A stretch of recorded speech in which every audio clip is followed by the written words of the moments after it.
Coming to you from the TLD studios in Temecula, California, it's the Whiskey Throttle Show, taking you deep inside the lives of the legends and leaders of our sport.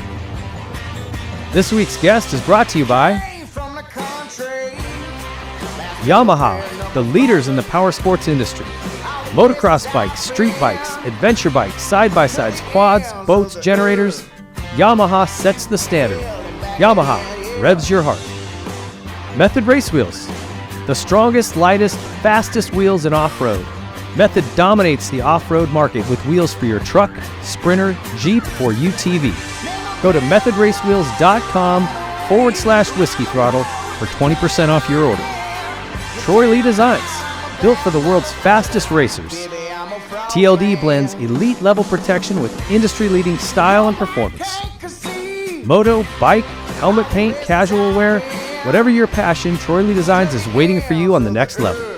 Nihilo Concepts, enhance your riding experience with superior products like the Start-Stop Conversion Kit, Fuel Petcocks, Frame Grip Tape, Lever Grip, Grip Donuts, Secondary On Switch, Billet Foot Pegs, Billet Throttle Housings, and so much more. Nihilo Concepts produces exceptional products, all of which are made right here in America. And by SKDA. SKDA is the ultimate destination for exceptional motocross graphics, customer service, and artistic excellence. Trust them to elevate your ride and showcase your individuality on the track, making every ride an exceptional experience.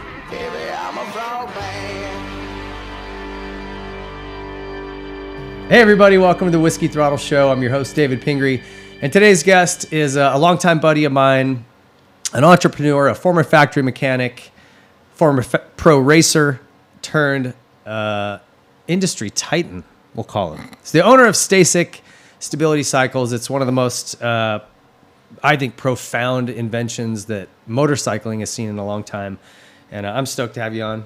Welcome to the show, Rags. Yeah, good to be here. Just a preface, I don't own it anymore. Well, okay, created? What do I? Yeah, founder. I guess you have to call me the founder. Yeah, founder. Creator. I don't know. Founding father. Sure.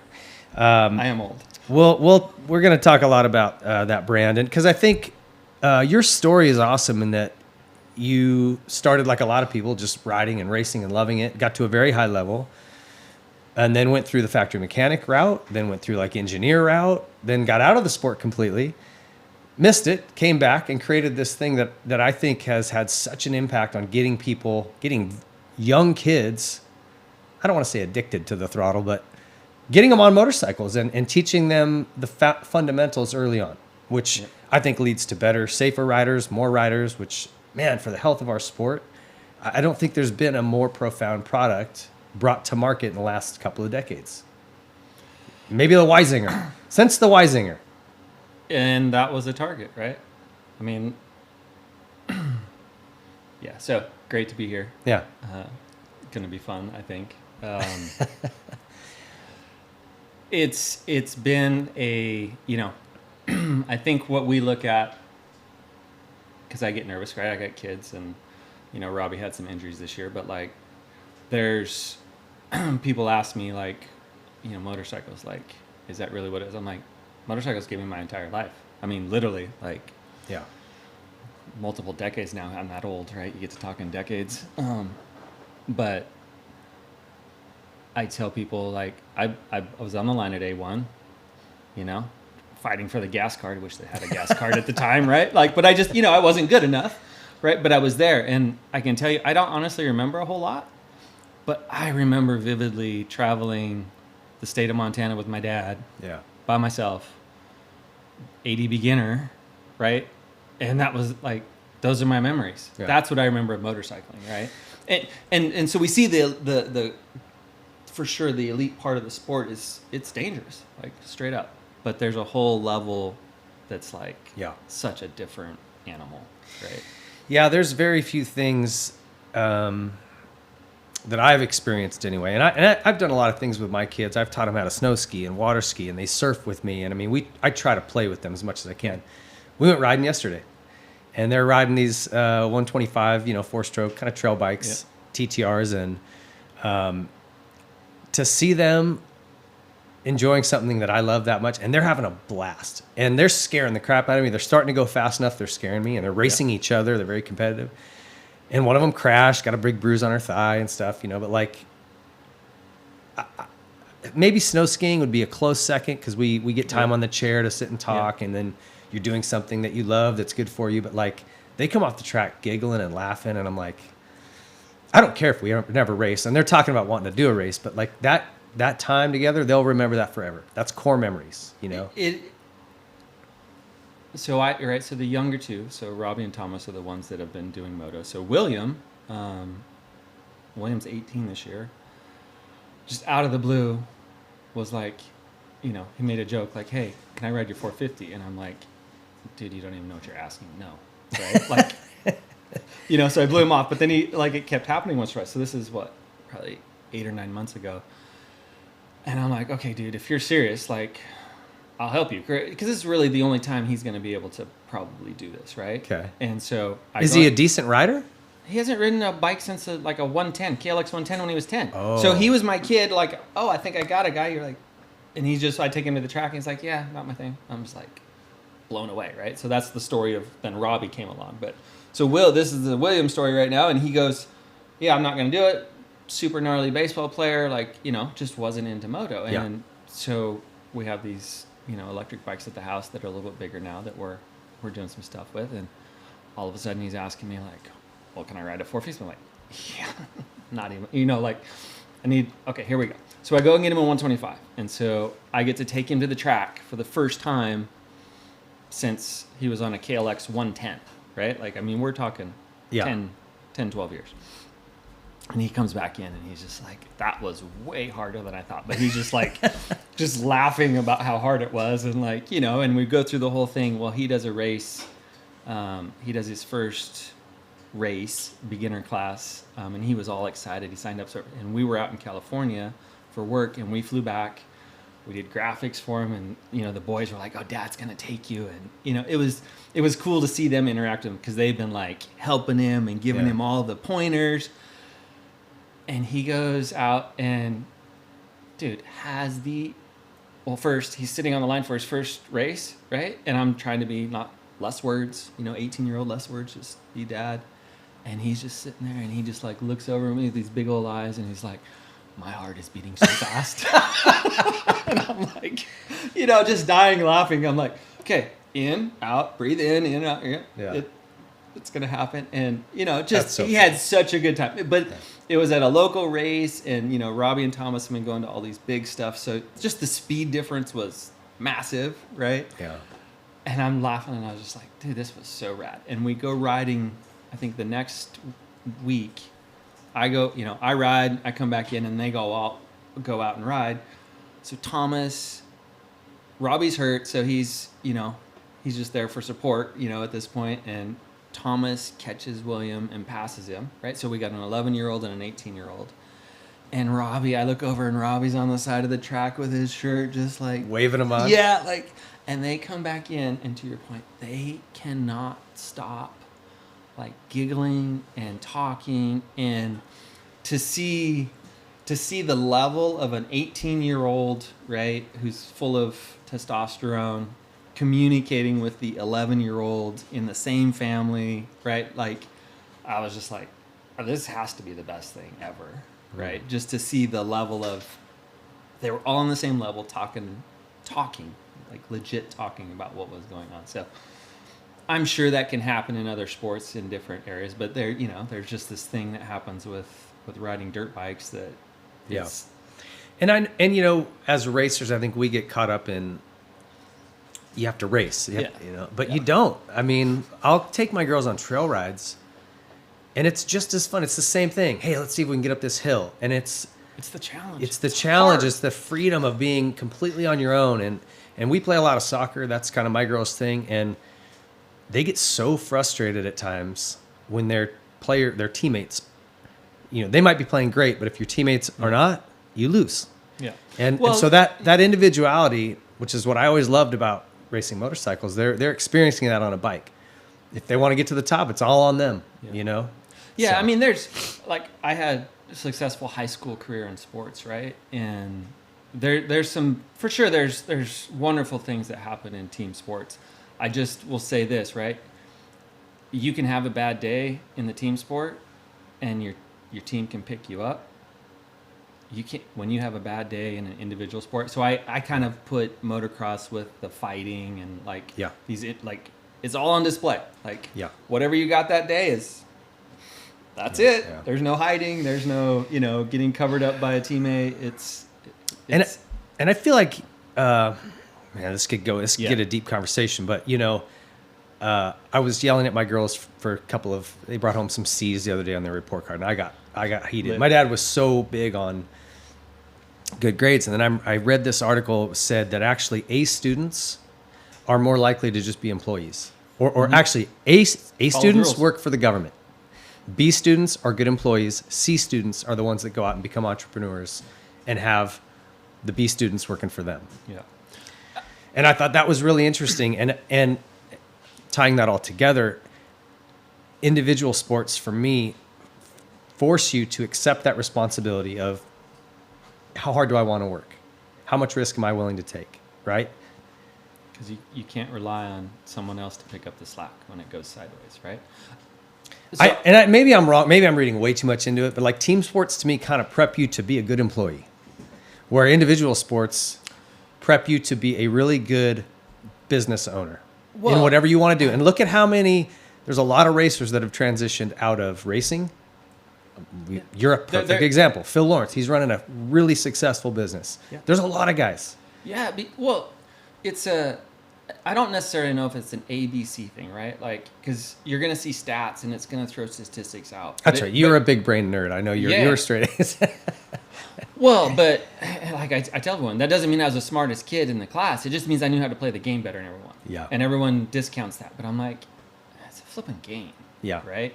And when you take pressure off of it, right, you'll get results of a Jet Lawrence. When you don't have pressure, it's pretty, I won't say easy, but like, it's a different way of approaching the test, right? When you know that you're going to score well because you just knew what to study versus like the really smart kid who was over there and tried to study the whole book.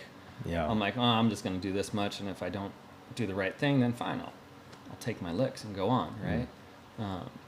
But I think the individual sports really emphasize that and give you a sense, the individual a sense of like, this is the risk, and you start to understand like what that risk I'm willing to take, right? Because you know how hard you work to get there. So now you've already done the steps, right? So to wherever level you've got, you already know every detail. So what's the worst that's going to fall? You're going to go back to like 0? Okay, cool. We've already all been there, right? So it teaches you calculating risk. Yeah. I mean, because otherwise, like, I played we won a state championship, right? And I had my role. I could be off on certain roles. I just knew I had to be on certain days, like certain weeks, and like I had the tough guy to guard or whatever, right? And you're not always, you just have a little bit less, I guess, responsibility. Yeah. Right? We got off on the weeds a little bit in that, but I really like that conversation, and it's something about moto I've always loved, and individual sports. All the things that I like to do, ski racing, surfing, all of it. It's an individual sport. Now the hard part that I'm dealing with, right, is trying to now understand how to motivate people as you build a team, right? And so this is where then there's a whole nother aspect that I'm trying to navigate these days also. Is like, well, how do you motivate a team in these types of environments? And if you think you're just going to be like this, then you're only going to be like this forever, right? So I can see both, but it's kind of like expecting you're going to build a $1 billion business and you're going to do X, Y, and Z of these grand things. Sounds fine, but like if you forget that you actually have to make money right away, like the first thing you do is got to figure out how to go make money before you can be like you just don't get to jump to the end. You gotta I get it. We're going to talk more about it. That was this is all the Method Race Wheels front end chatter. We really appreciate the support from those guys over the years. They make the lightest, strongest, fastest wheels in off-road. And if you guys are looking for some wheels, check them out. you came limping in here on crutches. This is one of the things I wanted to ask you up front. You've had like some big crashes and like a lot of time at the hospital these last couple of years. Tell me what's the heck's going on. Tell me about this big crash, and now you got hip stuff you're working on. The big crash. Where do you want to start with the big crash? Oh, tell us what happened. Yeah, so this probably started in 2020. I got a bike, and Robbie was like, "Yeah, I wanna race, and I kind of want to do Loretta's, right?" So we're tight with the ways and the zing. So Robbie's like, "Oh yeah, I think I want to do that," and I'm like, "Yeah, dude, I'm gonna have to step up the game a little bit, right?" But I was like, "Okay, so I will go. I'll start doing it because I'm gonna have to take him." So so I started riding again, which then turned into riding a lot, and enjoyed it and worked through the process of all these things. But I guess, just the quick tangent, super cool part of that is being a dad riding and watching all the moto dads and moto moms scream at their kids. Me being frustrated at my kid, and then I go out on the bike and look at like the holes in the ground of like the race back to the thing of like, you are not jumping that. Do not try and jump that, because you ride the track and go, oh crap, it's way different when you ride it versus watching it, right? Real easy from the sidelines. Oh, it's super easy. So it was kind of cool to like walk through that and be able to like give him perspective of it. Yeah. But I also got to try and model like how I would expect him to try and ride. So if I fall down in the first turn, like,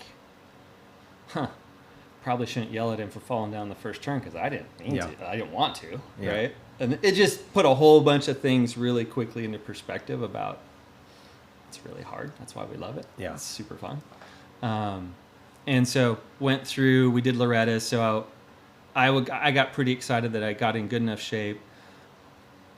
Had a decent run at Loretta's for my first time, right? Kind of laughing. And that was your first time? You never went? No. Okay. No, I wasn't good enough. And it was too far away and didn't have the funds to get there or anything like that back in the day. But so we got to go, and I say it's a cheater way to go because Stacyc went, which, thank you all the guys at Loretta's for how we get to go do it. So it was pretty awesome experience. No rains. I mean, that's as good as it could be. It doesn't get any better. But was excited because that was in August, right? So then, took some time off but I was coming back. We were doing the winter series. So I was excited because I had 9 months and I was so much further ahead, right? Like I was racing. Yeah.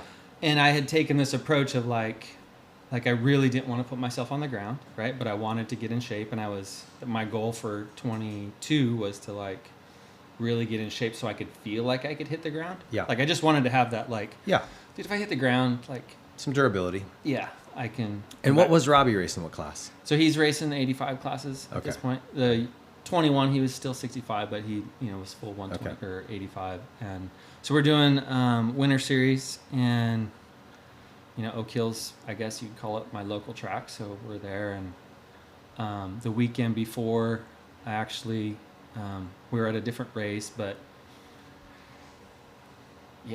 everything slowed down, right? Kind of freaked out because I was going a lot faster, but everything slowed down, and I've had issues in the past where when that happens, I have a big cartwheel. So that was 2 weekends before, but I was like, okay, slow down, get off the track, because like, it just scared me. Like, get to the finish, but like everything had slowed down, and I was like, oh, like if I just do this, and like timeout, right?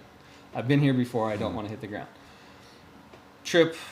Did a trip somewhere for work the next weekend, and then went back. So Oak Hill, we're at Oak Hill for the race, and they have Friday practices out there before their weekend races. So we're out there on Friday, and I'm out riding. I mean, my heart rate didn't get above 132. Flipping landed in a hole, and I don't remember landing in the hole. I remember going off the lip, but like from that point on, I don't really remember. Story is, right? So I land in the hole, get bucked over. The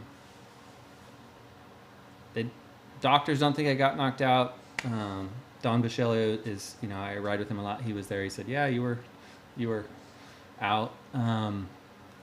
they hauled me back up to our trailer, and I had a older buddy that I ride with, and he was just looking at me and was like, "We're going." And this is how I describe it, because this is what it felt like. I felt like he threw me in the General Lee in the corner, and I was like a sack of potato chips on the thing.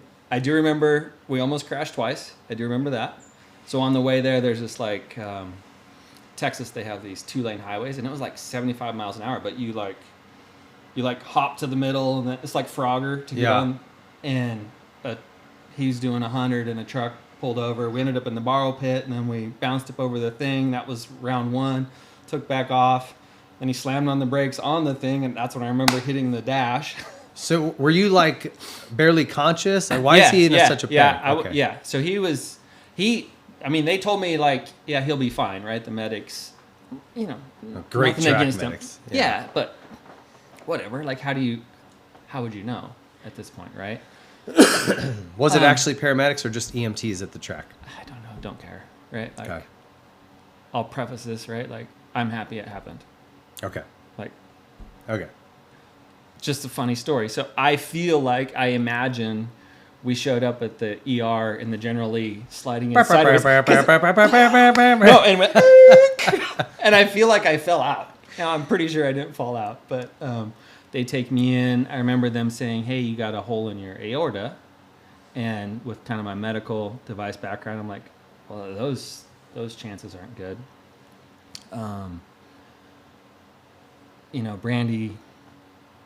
Brandy, what they called Brandy right when I think they left. It's your wife. My wife. So she was about an hour away. They called her when they left the track with me. So she got to the hospital. So we're in Decatur, Texas, which isn't a big city, right? And the helicopter's sitting there. So out of the blue, right? Randomly, the life flight helicopter's just sitting in Decatur. Mm. And so they were bundling me up, and I don't remember seeing Brandy there. She just, her husband's dying, right? And they tell her like, don't know if he's going to make it to the hospital, right? Where are and they flying you? Dallas? They flew me into Fort Worth, JPS in Fort Worth. And she's telling me, she's just on her knees praying as the helicopter's taking off, and people from the hospital came out, and they were all just praying, that I make it. Wow. Which is, back to the story we were talking about earlier. But so I get there, and this is where, like, from the time I crashed to the time I wake up, I don't know, probably 2 days later, it's like off and on. And just recently with the hip surgery, I was reading the report, and it's like, oh yeah, like resuscitated upon arrival and blah, blah, blah. So like, some stuff happened. And I'm not sure if this is when it happened, but like, I had, I got to meet Jesus and have an experience with God that, it's changed me, I guess. I was telling you earlier, I was always, I look at my wife with such amazement, with her faith, because she's just like, feeling the Holy Spirit. And, the joke was, I was like, yeah, I could use a little of that every now and then, and I'm like, be careful what you wish for, because every now and then he'll just like, well, here you go. Here's a dose of it. Right. And that's where I say, like, I wouldn't exchange any of what happened for anything, right? Like I would sign up any day of the week to go through and be able to have that experience, because it was just, I guess I always feel like I have doubt, or I'm not going to be good enough for it, and the feeling of peace and the ability, or to just know that I was okay, right? And that I was going to be accepted for who I was wow. Crazy. And it was so hard for me coming out of that because I woke up and I was upset because like it was that peaceful and like I wanted to go. Like I was, dude, I'm going. And then I'm like, what the flip am I doing here with my eyes open? Because this sucks, right? And, you know, I honestly, this is probably the first time I've really talked about it in public, right? Like I felt guilty. You know, 8 days later, you come home and your family's kind of freaked out and the kids are crying and, you know, the in-laws are there because, you know, Yeah. stuff went sideways pretty fast. And I didn't know if I wanted to be there, right? Because it just felt like it was way better. Like you got cheated. I got cheated. Not that I got cheated, but like I felt guilty because I wanted to go, right? And the guilt was that it was so appealing to go that I was willing, that I didn't. Wow. That my family was just like, I love my family. Like I mean, my life is so blessed, right? And to like be sitting here going, oh, I wish I could have gone. It was like, well, that's like awful, right? And that's. But not, you have to like, feel that feeling to understand it, probably. Yeah, I don't even know how to describe it. Yeah. Right, and it's tough, right? Like I don't have the answers, and I keep searching for them, and I keep searching for gentle ways to say it, right? But for me now, it's a completely different perspective of life and what I can do, and and like, you know, it's a different. It's not real. I wouldn't say it's a different me. I really do think I'm still the same guy, but understanding that I'm gonna make mistakes, and that's the whole point, right? We're not gonna be perfect, and we can't be there. That like literally the point, and that's so hard to accept from a person who's very logical and like. I like math, right? Like it's gotta like calculate out, and when it doesn't, it's really hard to do it. But the equation is so ginormous and complicated that I just kind of be like, Yeah. all I got is my gut at this point, right? Goodwill Hunting couldn't work that one out. Yeah, right. That's crazy, dude. What list of injuries did you have? So you said you had like a flail segment, all your ribs are broken on one side. So is that what punctured your aorta? Broken rib? I don't know. I mean, so I broke all but one on this side and one over here. So the matching one broke on the other side. So I think in my head, like I just got compressed by the bike. And so it just, the rib cage, right, is there to protect you. And I'm assuming it just went flat. And so something tore it, but it wasn't small. It was a 10 centimeter. Really? Dude, yeah, I shouldn't. How do you not bleed out? Yeah, that's crazy. Here, right?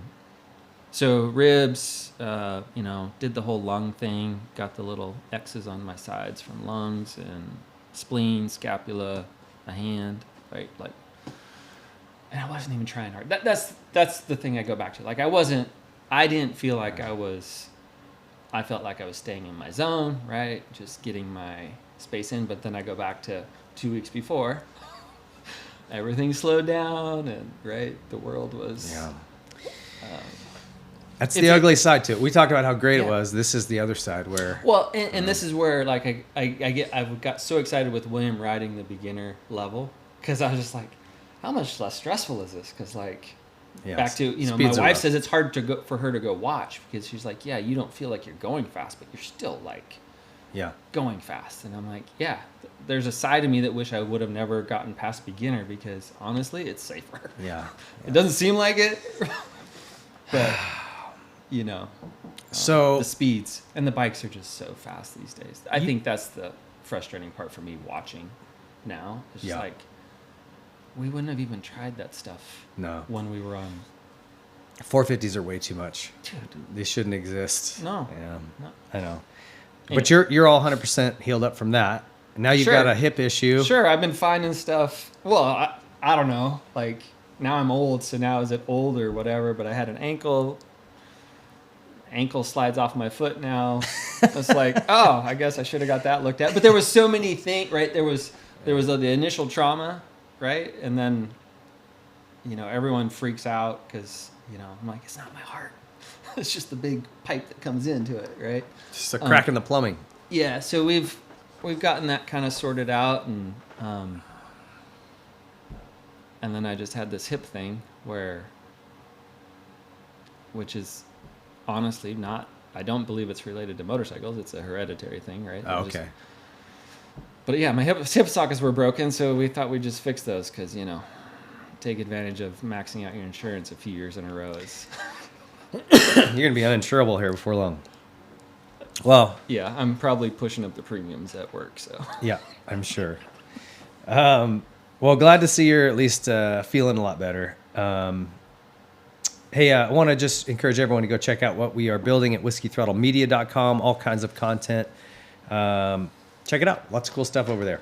And our guest story today is brought to you by Yamaha. We appreciate those guys and their support. And if you're looking for a new bike, that's the one you want to look at first. Yamaha. So let's get to your story. You grew up in Billings, right? Outside of Billings? Small town called Bridger. Bridger, that's right. Yeah, Okay. there was, I think there was 300 in that town and 200 in the town down the road and 150 in the other town down the road. And it was small. when did you and I meet? Because Great Falls, where I grew up, I can in tell you Billings. exactly when we meet, and you taught me. So I think I had just moved up to the expert class. You showed up at Bozeman, Okay. and you were intermediate at that time. Okay. 92 then. Yeah, Yeah. that sounds about right. Okay. And you were the kid who, you were the local kid who showed up, and I got a good start, like our last 125 moto, and I stayed with you for like 3/4 of a lap, and I thought I had a drive on you, and you slammed the door so hard, and I just started laughing. I'm like, oh, that's how they do that. I've heard from some people I was kind of a dirty rider as an intermediate, and I'm like, really? Maybe I was. No, for me, it was just like I thought I could, right? Like coming up, like I'm like, well, I should be able to run his pace, right? Like, and I just need to start with. And I started with you, and I'm like, oh, just get on. Like, I literally turned my brain off and was like, wherever he's gonna like give it gas, that's what I did. And like, I think I probably surprised you, like, oh, I got some pesky kid here, Yeah. And I just remember laughing because I was like, oh, no one else has ever done that to me, right? Like, just close the door. And so that was when I first met you and kind of saw, right? Okay. Like, legit speed. That sounds right to me, because I remember that I was kind of asking, like, who's the fast Montana guys? And your name, and there was a shot? Robbie Ott? Ott, Yeah. maybe? So Robbie Ott is how I got into motorcycles. Okay. I was doing 4-H at the Metra, and I got done with the thing. It was my this was after I told my brother and sister. Metro's like, a little arena yeah, in Billings. Yeah. I told him, like, I'll quit when I have more trophies than both of you because I'm the youngest kid, right? Yeah. And so I got more trophies, and I was like, I'm done, like, no more. And they had an arena cross, and I watched Robbie Ott ride around the arena or Metra, and that was like my guy. Right? Yeah. I'm like, oh, I'm gonna beat that guy. Huh. I mean, that's just how I was programmed. Right? Yeah. Like, that's how fast I should go. Figure it out. So that's how it started. So Okay. Robbie Ott was pretty fast. And when I had left, so then you did that. I ended up, I think I did a school with Marty Smith in early 93. Okay. And basically he was like, well, if you want to do this, you should come to California. And my mom's like, presented kind of this opportunity for me. She's like, well, if you're going to do this, you should go to California. And I'm like, yeah, when I graduate, I'll go to California. That sounds great. She's like, well, you should go now. And so I was a junior. So Hold on. Don't Yeah. speed. Don't speed. We're going to get to that then. We'll catch back up to that. But tell me about growing up down there. Were you into other sports then? You said 4-H. Yeah. What else were you doing? Yeah. Because I No. remember, I don't know if it was like this everywhere, but in Great Falls as a kid for me, and I was born in 75. Are we the same? Okay. You played every sport. Like, You had seasons. there was basketball season, then there was football season, and then, we did soccer. I did swimming. We did BMX. We snow skied in the winter. Everybody kind of did everything. So I was a snow skier. We lived like 30 minutes from Red Lodge. Yeah. So I raced for a long time, and then I didn't go to school in Bridger or Fromberg, which was like 10 miles from our ranch. Yeah. I actually lived with in my teacher's basement. Well, originally I lived with my brother and my sister in Columbus, where we rented a house in Columbus, which was a huge town of 1,500. But it was 45 miles away, so we would rent a house there. So then my brother and sister graduated, and from 8th grade on, I lived in the basement of one of my teachers. So, whole scenario around that, which is interesting of, how, my parents loved me, had a great life, right? Probably the smartest thing they ever did was just put me. Just because the local schools were probably just not great? Was that the reasoning? Or? Yeah, I mean, I don't want to say not great, but it wasn't what my parents were looking for me. Okay. And I had such a cool group of kids to this day. I mean, there was 4 of us in our class and 3 in the class above us, and we would go to Billings and run the big schools out of the gym in Summer League. We just played sports all the time, basketball, football. Yeah. We ended up winning a state championship in 92, 12-0, right? Same group of kids, and then we played horrible and got second in state in basketball the same year. So my senior year was shaping up to be this epic adventure, right? Yeah. And my mom was like, "Hey, no, you should go now. You're not getting any younger," right? And so I actually left for California, coming down. But my family's, I mean, they rope. Yeah, my dad's I remember 82 you grew and up on still a ranch, rope. right? Yeah. I'm full cowboy and middle of nowhere, and I took the kids up there. When did we do that? Had to be, was it 21? Yeah, right when I started riding again. We did the 32-1 premix in Helena, right? That's right, yeah. It was the first time I'm taking my family up there. RV breaks down in Casper, or no, not, is Casper at the bottom? Cheyenne. Which one's at the bottom of Wyoming? One of the sea. Yeah. So you got to drive all the way across, right? Yeah. Well, the RV broke down. We ended up throwing everything in the van, and we go and we're driving and we're trying to beat a snowstorm, and I'm just laughing. I'm like, we're in Montana. Yeah, welcome to Montana. And I'm like, so this is what the middle of nowhere looks like, kids. And we're gonna be here for a while. Take it all in. It's a whole day's drive. Yeah. So I got to show them around, and my wife's San Diego girl, right? So she's just like, That was the first time you'd been up there, really? My wife had been up there briefly just to visit, but I had never taken my whole family up there. Okay. Quite honestly, right? Back to Stacyc and the blessings, right? I mean, we were living paycheck to paycheck in California on a single income, right? Yeah. Trying to do the thing. So we weren't gonna. It's true. It was just we had the opportunity, so I got to take them on a. I mean, we should have stopped at the top of Colorado, but it was I think we can make it, which is not the best thing to be doing in Wyoming, trying to cross that stupid highway. No, it's not. So we did it because I wanted to show them, right? I was super excited. Did you know, Steve Handel and the Mintielas? Did you know a lot of the Montana kind of old school motocross royalty? It was super quick for me. So there was I won 80 beginner in 92. Oh no, so you would have been there in 93, I think. No? Yeah. End of 92. No, sorry. I won 1990 beginner. 92 I was intermediate. Yeah. 125. That was when I went to Bozeman. It was 92. Yeah. So I started super late. So I had a really short window. Then I went to California, and then I came back, and it's just totally different level, right? When you come and train and train at the time, right? It's nothing like what the kids do now, but I would go to school in San Diego, drive to Palm Avenue 4 days a week as my 5th class, right? I was working. And then when I came back, it was like you showing up, right? Just the intensity of how you attack the entire track was different. And I passed Robbie Ott in my first race, followed him around and passed him. And I was like, oh, I guess that worked. I did it. I did it, right? And I think I only raced 1 or 2 more races. And then I went back to California because I was going to, in my head, I was going to go do it. Yeah. That's what the plan was. So. Well, at that 32-1 race that we did, which was really neat to go back and and I hole shot you like a bunch. Yeah, you did. I couldn't get my starts figured out. But I did they had like a Montana Legends Yeah, race, which yeah. we all did, right? And Yeah. I cruised around with Steve Handel, and this is a guy when I was on 60s who taught me the fundamentals, like just the basic stuff. He was like even at the time, kind of a veteran pro, and just took me under his wing. And it was so fun. I slowed down and did the last lap with him. Yeah.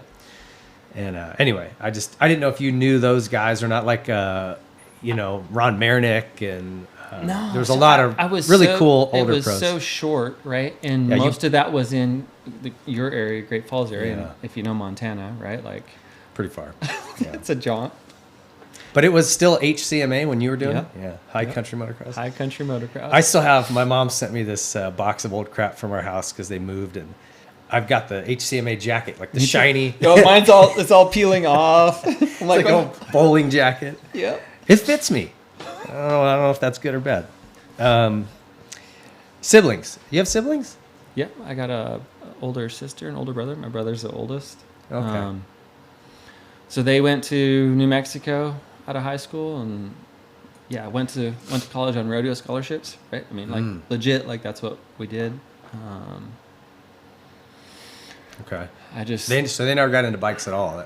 It was just you. No, and yeah, I was.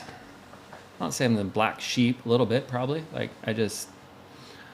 I'm probably as a younger child, or as the youngest child, I consider myself kind of an only child. Like, Quite a bit younger. Was there a gap? Yeah, it was 4 or 5 year gap to my sister. My brother was 4 years ahead. That's pretty far removed. I was just super independent. Yeah.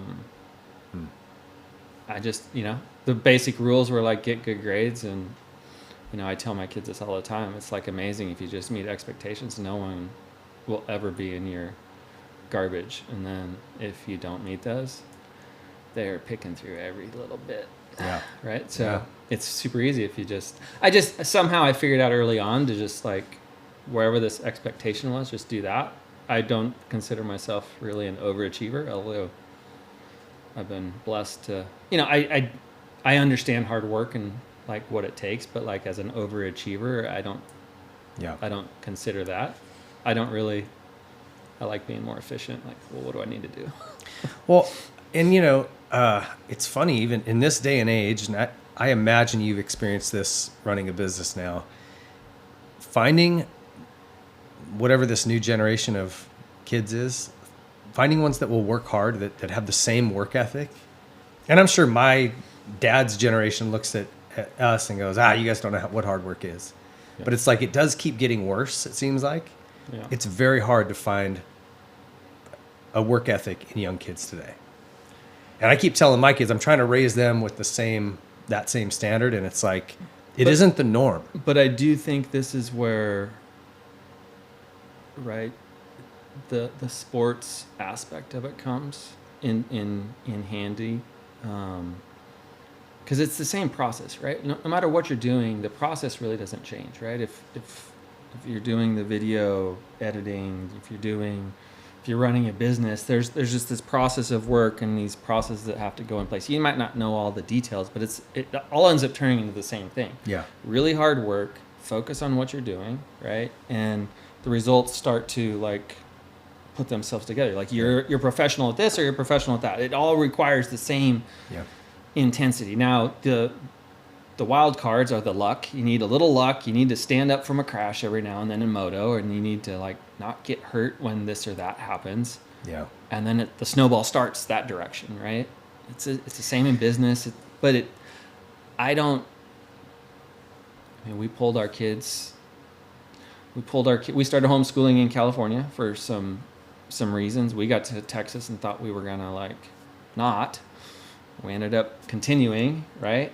And I don't know where I don't know where else you put that type of mentality, because my personal experience in school and even college, I would have never gotten any of that out of the classroom. Like that's not the type of, at least for me, speaking for me, that wasn't the type of drive, and that wasn't the element that required such determination to get to. as far that compares to like what it took to go compete on a field or compete in a situation to get to achieve different things, right? The amount of the feeling. I always go back to, like, I tell my kids all the time, like, you can read it, you can watch on YouTube, but until you have that stupid screwdriver in your hand taking the bolt out, I guarantee you can't do it. Like, yeah. I'll put money on it all day long, right? Until you have that feeling and connect your body to what's happening. Yeah. It's just a different space. And that's just where I think the school system, and I don't have an answer for that, but I think the school system is right back to the corporate kind of these levels. We seem to be taking away these incentives for people to excel. Yeah. Right. Yeah, we won't get down that rabbit hole in this podcast, but we share a lot of the same feelings there. How did you get into bikes? When did your dad? Did he ride? No, I went and watched Robbie after. That was it. After I quit 4-H, and I'm like, that looks interesting, because I was doing rodeo, right? Like I think they were first. I think I have a few buckles that say first place, state championship in rope, team roping, or not team roping, breakaway roping or flag racing, right? Like that's what we did, right? Yeah. It's no different than any other sport, but like that's what I did, and I was just like checked out. Like this horse doesn't poop. I like it. It takes gas, and it scares me a little bit. Yeah. So what was your first bike? CR80. Okay.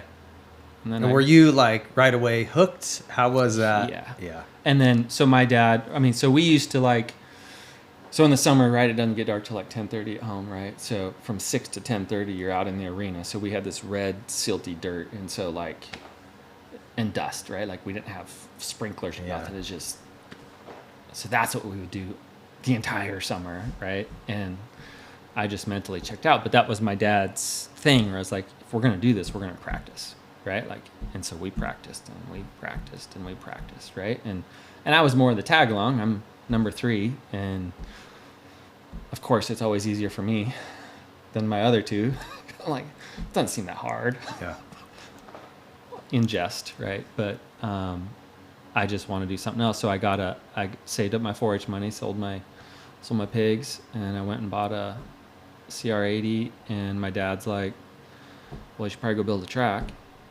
Right, so I'm like 14 years old on a D7 Cat, making jumps. I have no idea what I'm doing, but I'm moving dirt, right?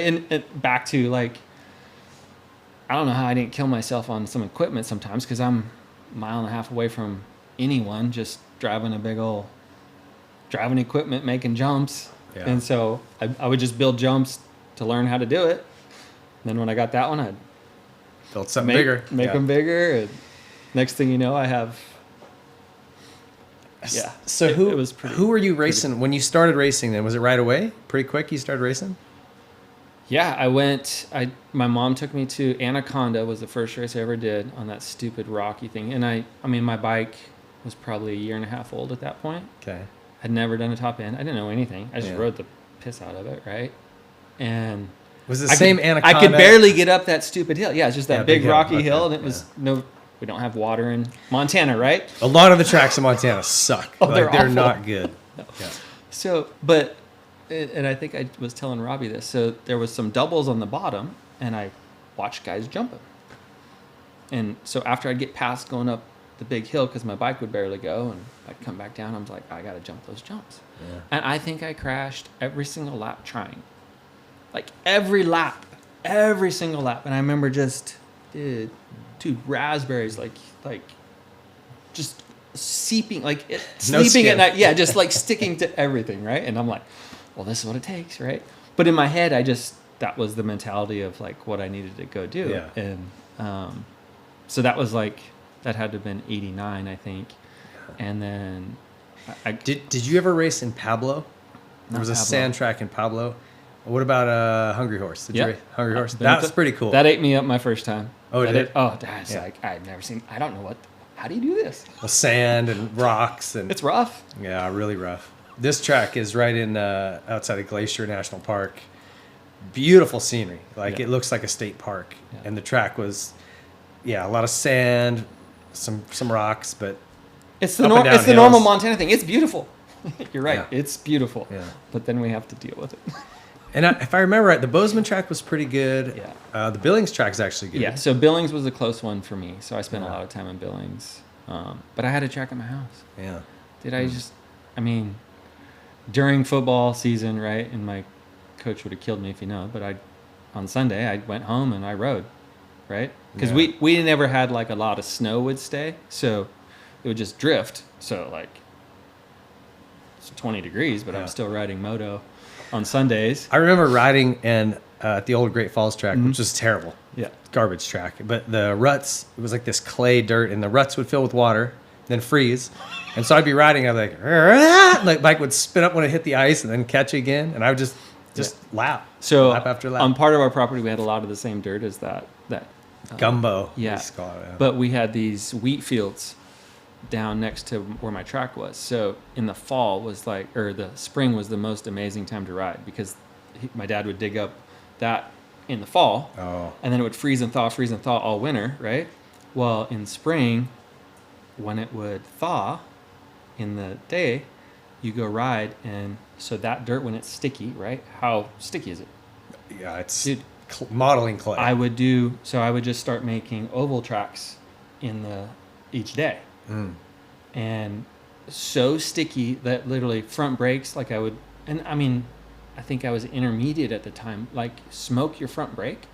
Like it would just lost the front brake. Oh, clutch doesn't work either. Like in literally like 10 minutes. Oh, man. And then you'd get down and then the ground would be frozen. Like once you kind of got through the good thawed dirt, Yeah. then it would get ice. So you just move over and you make a new track. And then it would freeze and then thaw again. So These are Montana problems. yeah, totally different. Was there guys you grew up racing with? Like kind of rivals or buddies? Chad Schaff was a kid out Chad of Schaff. That was the name of it. Not little Schaff. kid. Schaff, yeah. Dude, so we would, when I came back, I did a few races, right? And I'd always stayed in contact with him, and he did a lot of riding with me out at the ranch. But he was such a little guy, right? Yeah. Like tiny. I don't even know how we got these, but we got a bunch of kids to let us race their 85s at the end of the day. So we did like 2 or 3 races, and we'd have this open 85 class. Dude, Okay. he would just destroy me, right? But probably the most fun I'd had racing was we'd borrow 85s and Oh, that's funny. So, okay. Now we kind of, let's skip back. So your mom says your junior year, you need to go to California. so How does that work? So who did you move down here with? Because I don't really remember. I remember you moving down here, but I don't remember when or where you were living or how that worked. I lived with Marty Smith and his family. Oh, you did? Literally drove down in '93 in August. Came through Hesperia and was looking, and I'm like, I kept looking out the window. I'm like, what is that? And there was just the gray brown haze, and I was like, what? Is there a fire? What's going on? That's our air. Breathe it in. Dropped into SoCal. Ended up living in Alpine, California, outside of San Diego, so it didn't suck at all. And I would help Marty with his schools. I finished my senior year. I really don't honestly think I went. Oh, would you just go to a public high school? Yeah. And Was that a hard transition? Because there's 5,000 kids. yeah, I mean, but different culture But too, I- right? Like I moved to Phoenix in junior high, and to go from Montana to Phoenix, like and it was Scottsdale, so a little snotty. Man, it was tough. Like just different cultural completely. I was like, I called my dad at Thanksgiving. I remember calling him because we went to get Christmas trees I went with the Smiths to get a Christmas tree. Okay. And I was in shorts, and I called my dad, and I'm like, do you know the weather's not good where you live? Yeah. Like, I'm in shorts. Do you know how that's possible? they're living like this in other parts of the world? Yeah, just totally blew my mind. So I was in full culture shock. I didn't even know what I didn't know what a burrito was, to be honest, right? So I had my first burrito at some taco shop in Alpine, California, and I was like, this is pretty good. Yeah. Like, I think I like it. But the amount of people was pretty crazy. But I didn't really look at school at that point being that. I just knew I had to do that, right? So I had already prepared. My original plan, like legit, was I was going to go play basketball at some fancy schmancy intellectual college because I was probably good enough basketball player and smart enough to get a scholarship somewhere to go do something. That was the original plan. So I had done already all my ACT stuff. I mean, this was literally like coming into the beginning of my senior year. I was like, this kind of thing, we made this decision, and I'm like, yeah, I'm going to go. So like, literally, I'm in SoCal by myself, living with Marty, right? And they Did became you know my family. who Marty was? Like, did you really? Okay, so here's a funny story. So my brother and I we shared a room for a long time, and my brother had these 2 Honda posters on his wall. Okay. Old, like 1975, he's wheeling out of this turn, or this guy's wheeling out of this turn, right? And I get there and walk into his garage, and guess what he's got on the stupid That wall? poster. He's got that poster. I'm like, oh, I have that poster, right? I have any, right? And he's like, yeah, that's me. I'm like, shut up, the 522, right? Yeah. And I'm like, you know how many nights I stared at that poster? You didn't even know. Like I kept it. I kept my brother moved, right? I kept his posters when he went to college. Oh, And that's great. And so it was pretty cool, and got to know him and his family. Well, the world pre-internet was like the motocross world. There was, Cycle News was your best deal, right? Yeah. Weeks later, Moto World. Remember that little? No, I had rinky-dink more show? culture shock with the moto part of it than I did with school. School, I was just like checking boxes. I mean, I had to take some like freshman class, and then I'm in, calculus, and I'm just like this. Probably easy after what you had done. Too. Yeah. Honestly, I got yelled at for. I'll tell you this story. I got yelled at for missing too many days, and I was like, "Well, who's got the highest grade? Go ask them." Yeah. Well, so they went and they lose some money. They went and asked, and I said, "Don't care. Lose whatever money you want. Yeah. I have the highest grade. You can't tell me I don't know what I'm doing." Yeah. And I just kept going. That's awesome. Yeah. I was so like I feel bad because there's a part of me that's so anti-authority, which I'm pretty sure I get it from my dad, but I'm not 100%. Yeah. But I wish I would have maybe had a little bit better tact back in the day, but like I wasn't there for school, right? Yeah. I was there because I had to check my boxes, And how but stinking moto was like Ryan Hughes and Jeremy McGrath, and I'm just like, yeah. How cool was Marty Smith? I mean, I didn't know him really at all till he came on the show, and he passed 6 or 8 months later. Yeah. And I was so bummed. I'm like, I just got to know this guy, and he was amazing. He had so much like, dude, just so positive many, energy. so out of many that guy. good stories. Yeah, super positive. Nancy was amazing, right? Like, yeah. The only thing I can say is they got to go together, right? And And you know where they're at. I know where 100%. And I forget what was going on at the time, and yeah, pretty tough. Like, they raised me for a year, right? And They were your adoptive parents for a while. yeah, and I mean, you know how many schools I did at Carlsbad with Marty? Did you? It's like, dude, he killed me so many times showing people how to block pass. I'm like, dude, you just stuffed your. Okay, right. What I want you to do is go wide here, all right? Leave the door wide No, open. exactly.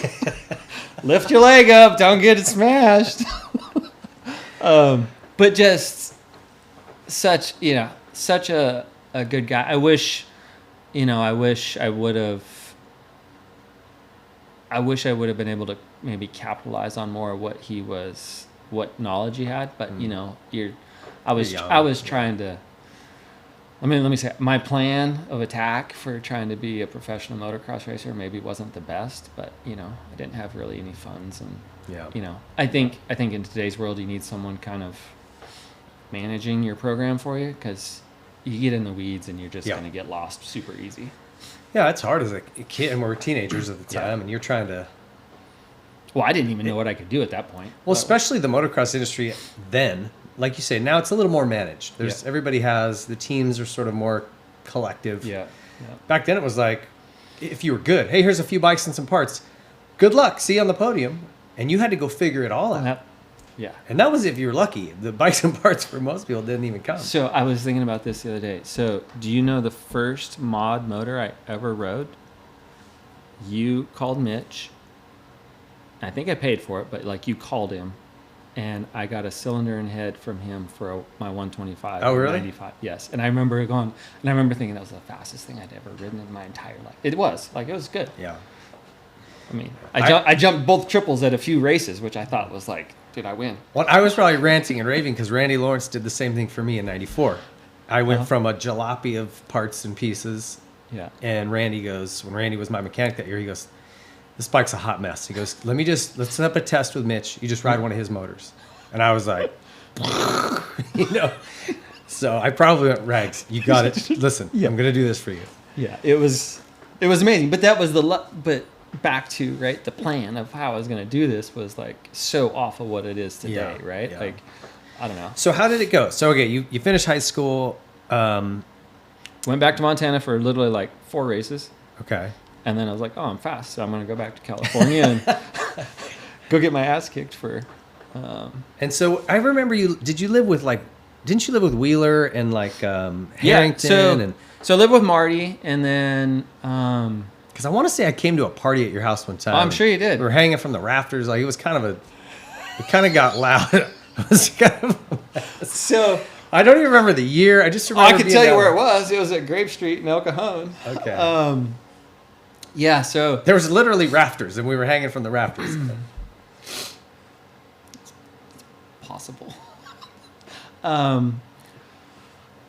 So, yeah, I moved out of Marty's. I found a duplex in El Cajon. Okay.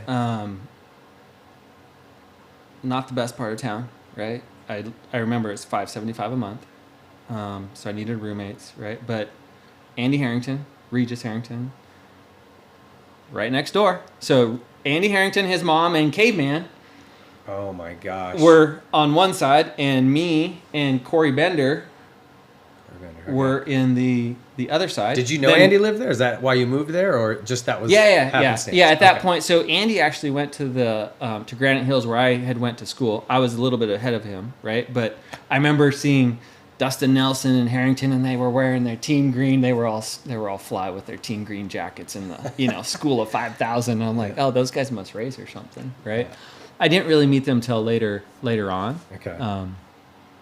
And I forget how we ended up doing it, but I think Andy was like, hey, this is going to be available, right? And so we moved in, and I actually think I got hurt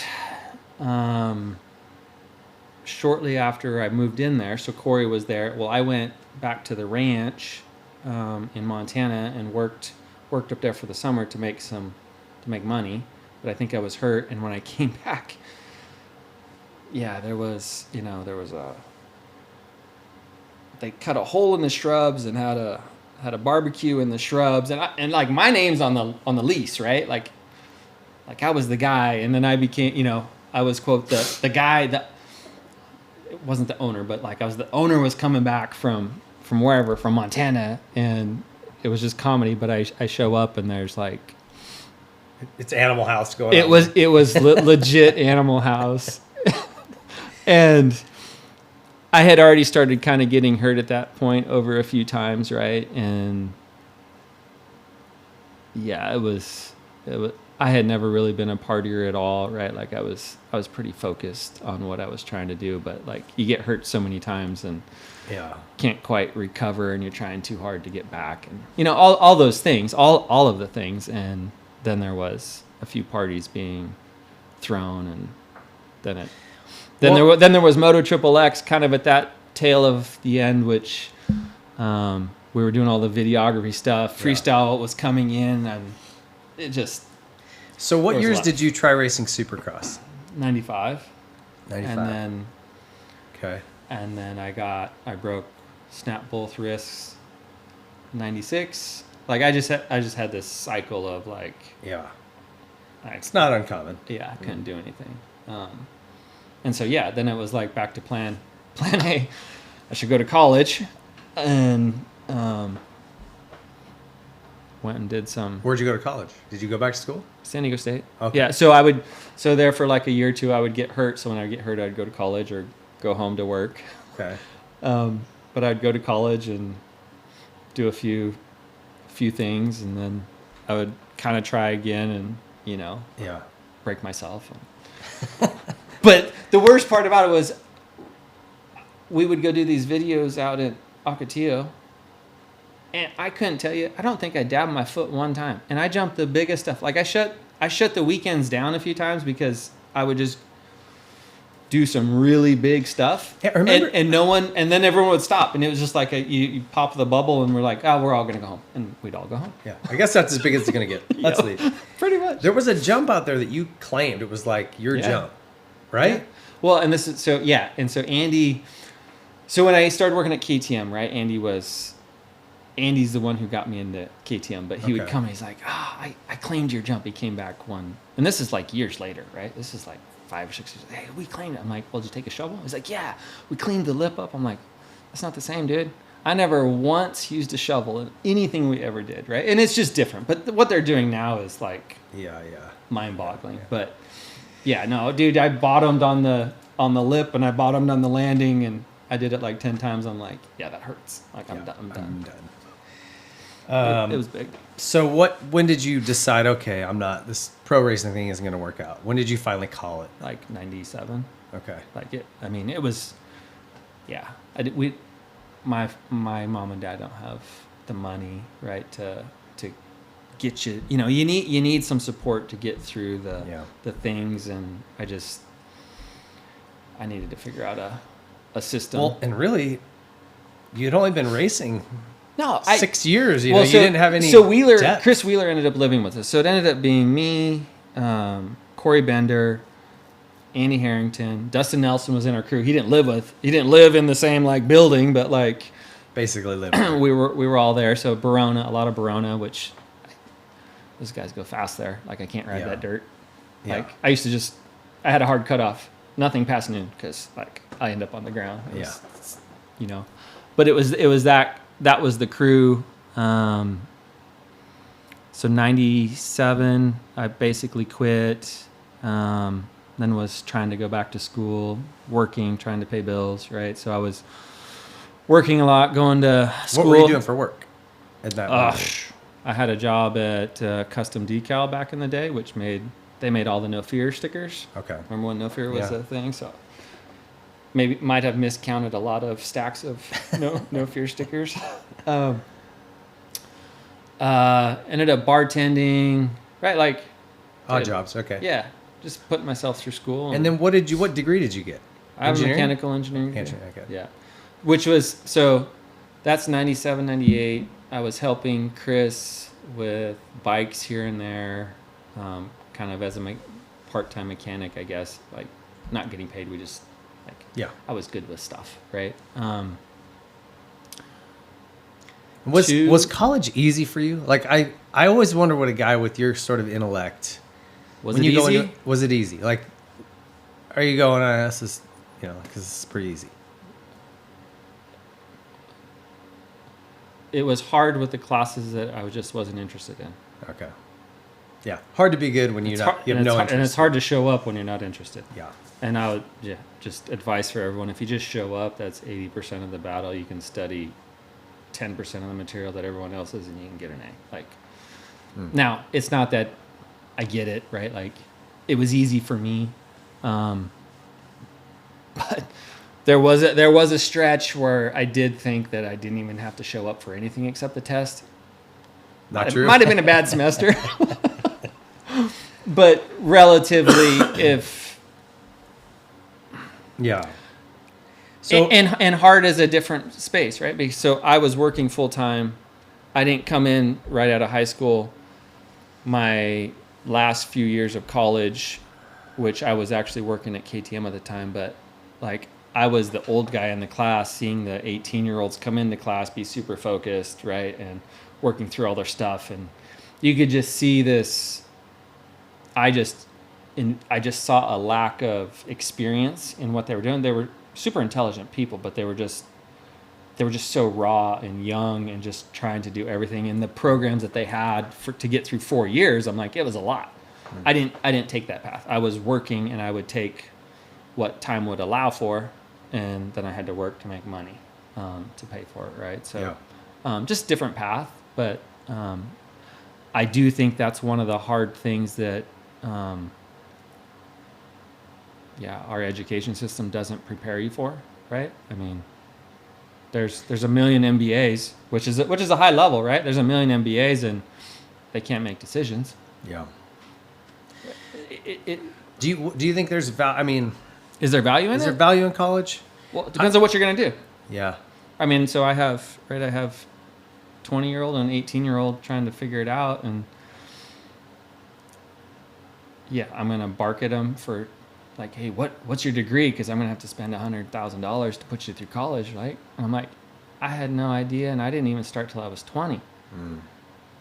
I just looked at the thing because I had done the work. So I preach to my kids a lot, like options. Just keep as many options open for as long as you possibly can, because you just don't know what's going to come your way, right? So I didn't know that there was no other option other than going to college my entire high school, elementary career, until my mom's like, well, you should probably go now. And I'm like, what do you mean now? Like now? Yeah, now. Right? The first time, like, it didn't even dawn on me, but I was prepared. Like, I had already prepared to have all those options available to me, right? So then when I went to go sign up for college, I literally looked on, like, well, what's the closest one? Oh, I can get into that one because I already did all the work. Okay. Well, what are you going to pick? What are you going to go in as? I don't know. I'm good at math. Something with math, maybe? I mean, that was literally it. And I started off with computer science, and I was like, And I took a physics class, and I'm like, oh, that's what I like. Yeah? Yeah.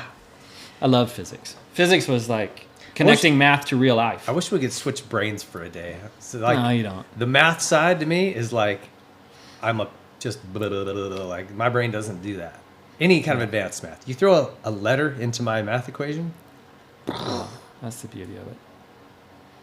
I think, I can go off on a whole different math thing as well. All right, so tell me how did you wind up at KTM? Yeah, so I was going to school full time. I was bartending down on the Hornblower in San Diego. Dude, life was grand. And Regis calls me. He's like, "Hey, I got a factory KTM ride. You want to be my mechanic?" So 2000. Yeah. Okay. Yeah, and I'm like,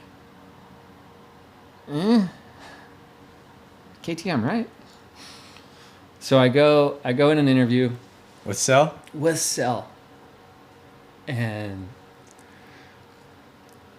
I walk out of there, and I'm like, and this is like, I hope no one takes any of this. I'm like, I could almost run this company, right? Like, no, and it wasn't because of Cell. It was just because it was so small. Like, I legitimately saw a chance to like work into a position that could like have an influence on what that company could do, right? Yeah.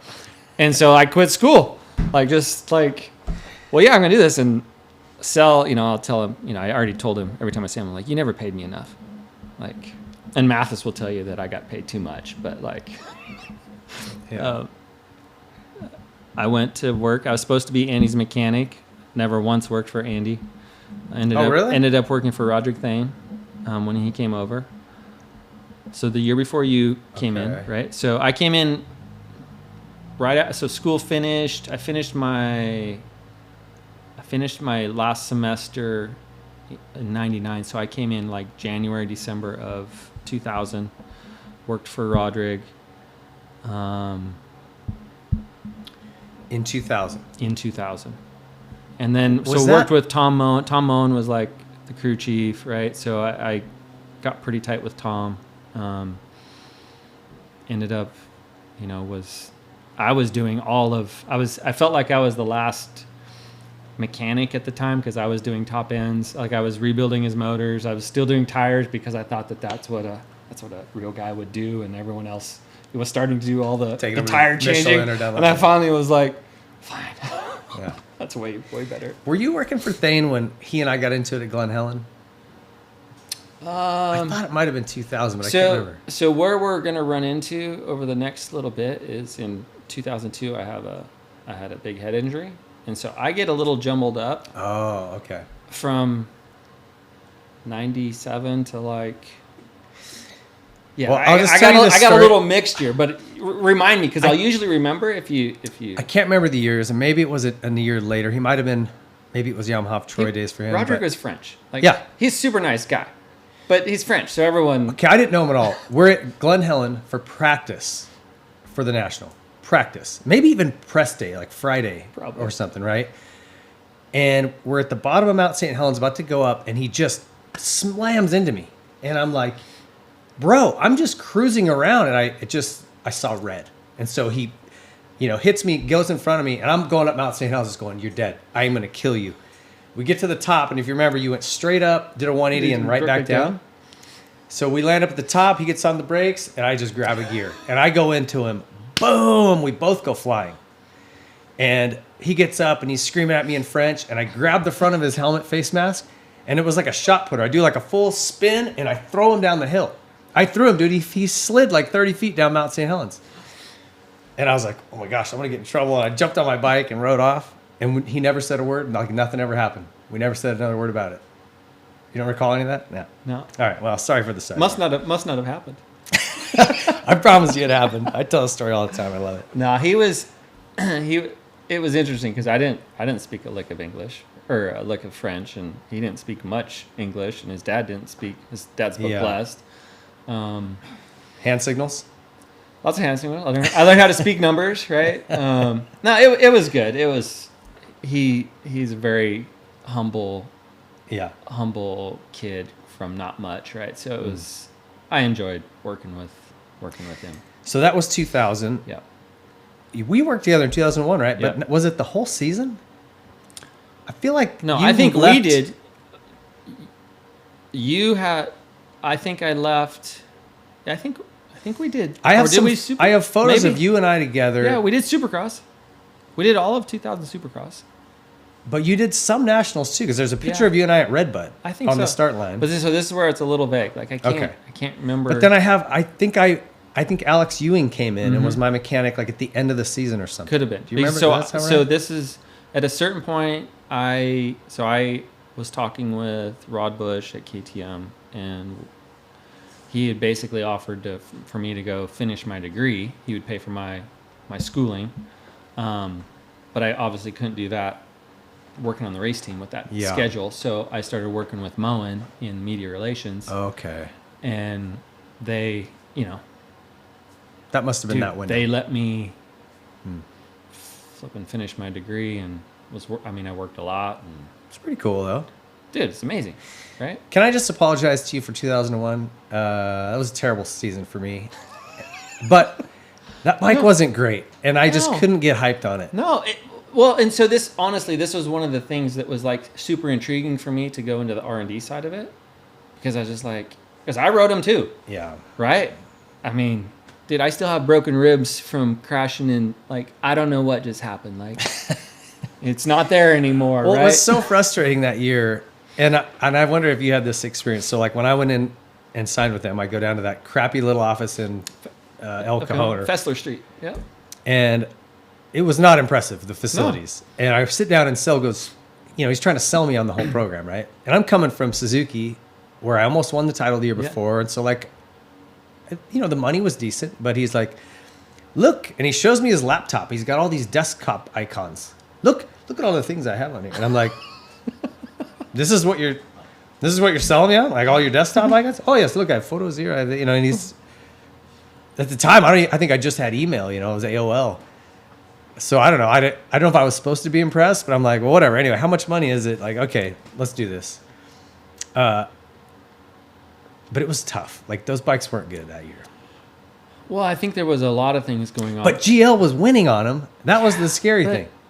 Shane King the year before was riding outdoor suspension in the big class. And I'm like a 525 or something. How did you keep yourself alive? Every time I see him, I'm like, you're the gnarliest dude I've ever met. Like, yeah. I mean, it was like a couch. Wasn't he riding a 525? Yeah. Everything was wrong with that whole situation. I'm like, I don't know how you survived. I mean, It was just the learn. Right? it was a learning curve They, for them. they, Yeah, yeah. they had to go through that. I don't right? want to. I'm not knocking No, them. Look what it was they're- just the state that they were in at the time. 2000 was their first year. Right? So we were year number 2, and the coolest thing they had was a laptop with a lot of desk icons on it. And the other, and this gets, I don't know if you want to go into this space at all, but they were having success in Europe, right? Yeah. And there was still, even at that point, there was lots of KTMs on the track, right? And so I have a lot of theories on like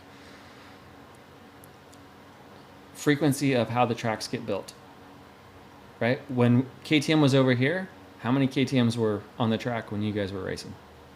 Just us. That was Exactly. So how much influence did you guys have of how the track built up?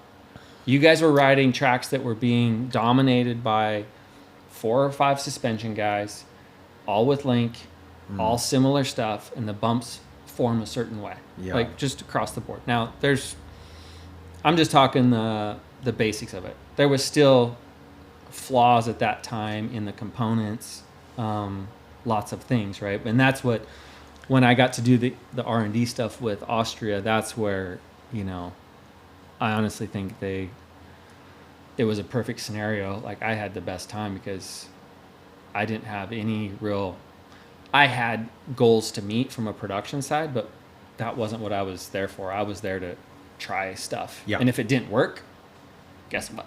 Yeah. It didn't work. We'll try it again. But at least we were trying to fall forward faster. Right. Well, and to be totally fair, the motors were good. It was never a horsepower problem. 2000, they were like so good. They really ran good, but if it doesn't handle all the horsepower in the world, doesn't help you. But in Europe, those guys had hand-built swing arms, 10 different frames. Gio was telling me, oh yeah, like we tried, there was just a stack of frames, and I'd just go from one to another, and it's like, all right, well. Yeah, and it's super amazing what you can, because that's what I ended up doing, right? Yeah. Did the motors need work? No. So, like, my whole space at KTM at that point was Chassis and figure out chassis, how to go through stuff, and right. So you go finish schooling with them. Was it the following year, 2002, you started working on, or how long did it take you? Yeah, so I finished my degree. Yeah. I was working. I was working with media relations and Tom Moen, and we were kind of working with Austria R&D at that point. Moen had worked with Austrian R&D for like the U.S. settings for a long time, but I was kind of definitely being in that mix at that point. And that's when I had my big accident in Elsinore. And this is where, right, like I laugh because that was my final year, and they were all super high level classes, but I loved them. They were so good. But I showed up for my final. So that accident was October 25th of 2002, and I had finals in December. Oh, no. And I had a buddy like kind of shepherding me along because I wasn't here very much mentally. And I remember studying for finals going, I would go and take notes in class, and then you'd see a ink blot, and then there'd be a gap, and then I would go again. So I'd get stuck, like my brain would like go, and then I would just like stare at the board. Oh, really? So I'm studying for finals, and I'm like, I have no idea what we're saying, right? And this is how you pass classes, right? Strategy. I'm like, I'm going to turn my test in because I still pass. So I literally turned my test, I wrote my name on my thing. Teachers knew what was going on, right? But you turned it in incomplete? Well, I didn't spend it. I didn't worry about it because I'm like, I'm lost. I'm not going to like stress about it. I ended up with like B minuses. Oh, okay. So even without that final exam, you still had enough points to get through. Yeah, but again. Do you recollect now all the things you learned from that class, or is it all kind of like? Yeah, I mean, take a lot of what everyone does in class, right? It's about the process, right? So, I think from an engineering standpoint, you learn processes of how to solve problems, and then whatever problems are associated with you know how to read equations and understand where those came from, and then in today's world with the math and computers that are available. You don't have to do the Yeah, right. like. I don't know how to do.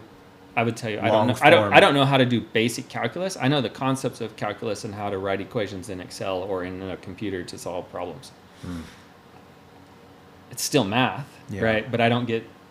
You're not doing the long form version of it. Yeah, No. it's the digital modern version. Yeah, which is actually I like. You can solve really cool stuff with it. Yeah. But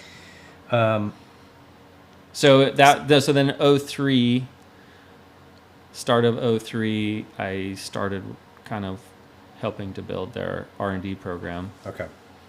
And it probably wasn't. Yeah, I was a little messed up for a little bit.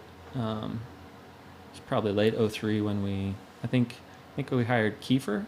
Kiefer was did some test riding for me early on, and then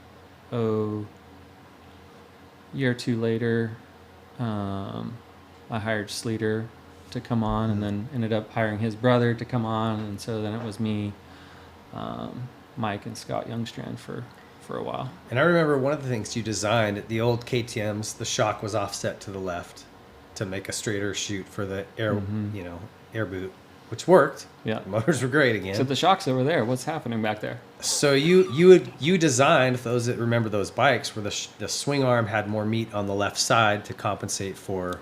Yeah, so I had gotten out of, Which seems so basic, and it's like, how did they miss that or not think about that? well, it's like everything else, right? A lot of times you're just to get started. Like if I presented you go make the perfect motorcycle in the world, what would you come to market with? Yamaha YZ450. Right? But if you overwhelm yourself with the perfection up front, you won't get to you won't be able to actually do. You won't be able to actually accomplish it. Sure. Right. It's bite at a time. Right? So you have to start taking bites at it, right? And they were drinking from a fountain just like everyone else was trying to catch up. I mean, credit to them. They went all in. I mean, we were doing stuff with chassis stuff, and I always felt like we were so far behind the Japanese on different things, and then once I left years later and would talk to different people, I'm like, we closed that ground pretty good. Yeah.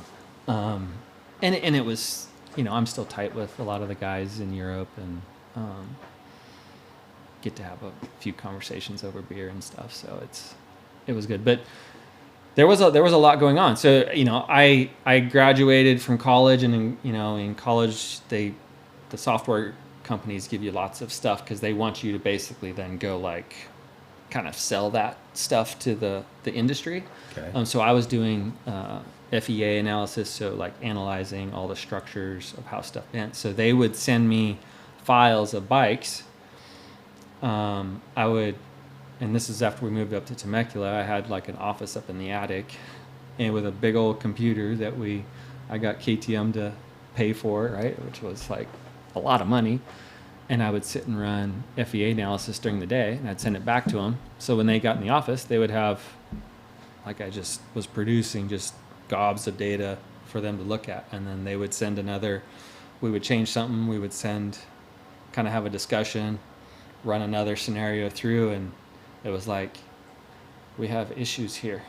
We have an issue over here, right? And so it was the first kind of time that we were really exploring it. But so I was doing suspension and chassis stuff, and then I was doing FEA for them, and it was information just overload of what are we going to work on? Yeah. Right. Take your pick. You see all the red circles? They're everywhere. Yeah. I mean, for the most part. So that seems like that's kind of what you were designed to do, right? I love it. You love that? Yeah. Yeah. I mean, because it's funny, right? So Larry Brooks was team manager, and we get into all the funny stories of racing Supercross with my guys versus the race team guys, which we were on the same team, but sometimes we got in the way, and I'd poke the bear a little bit because I'm kind of like school, I'm still here. So I remember Larry yelling at us one time, and it's all good.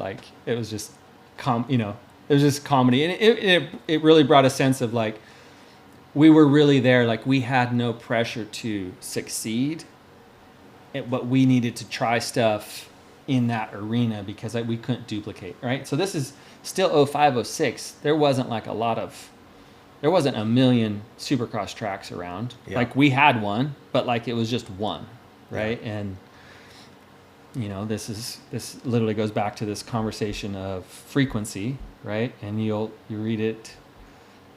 I forget who did the podcast. I think Mathis did a podcast with Dungy and Webb.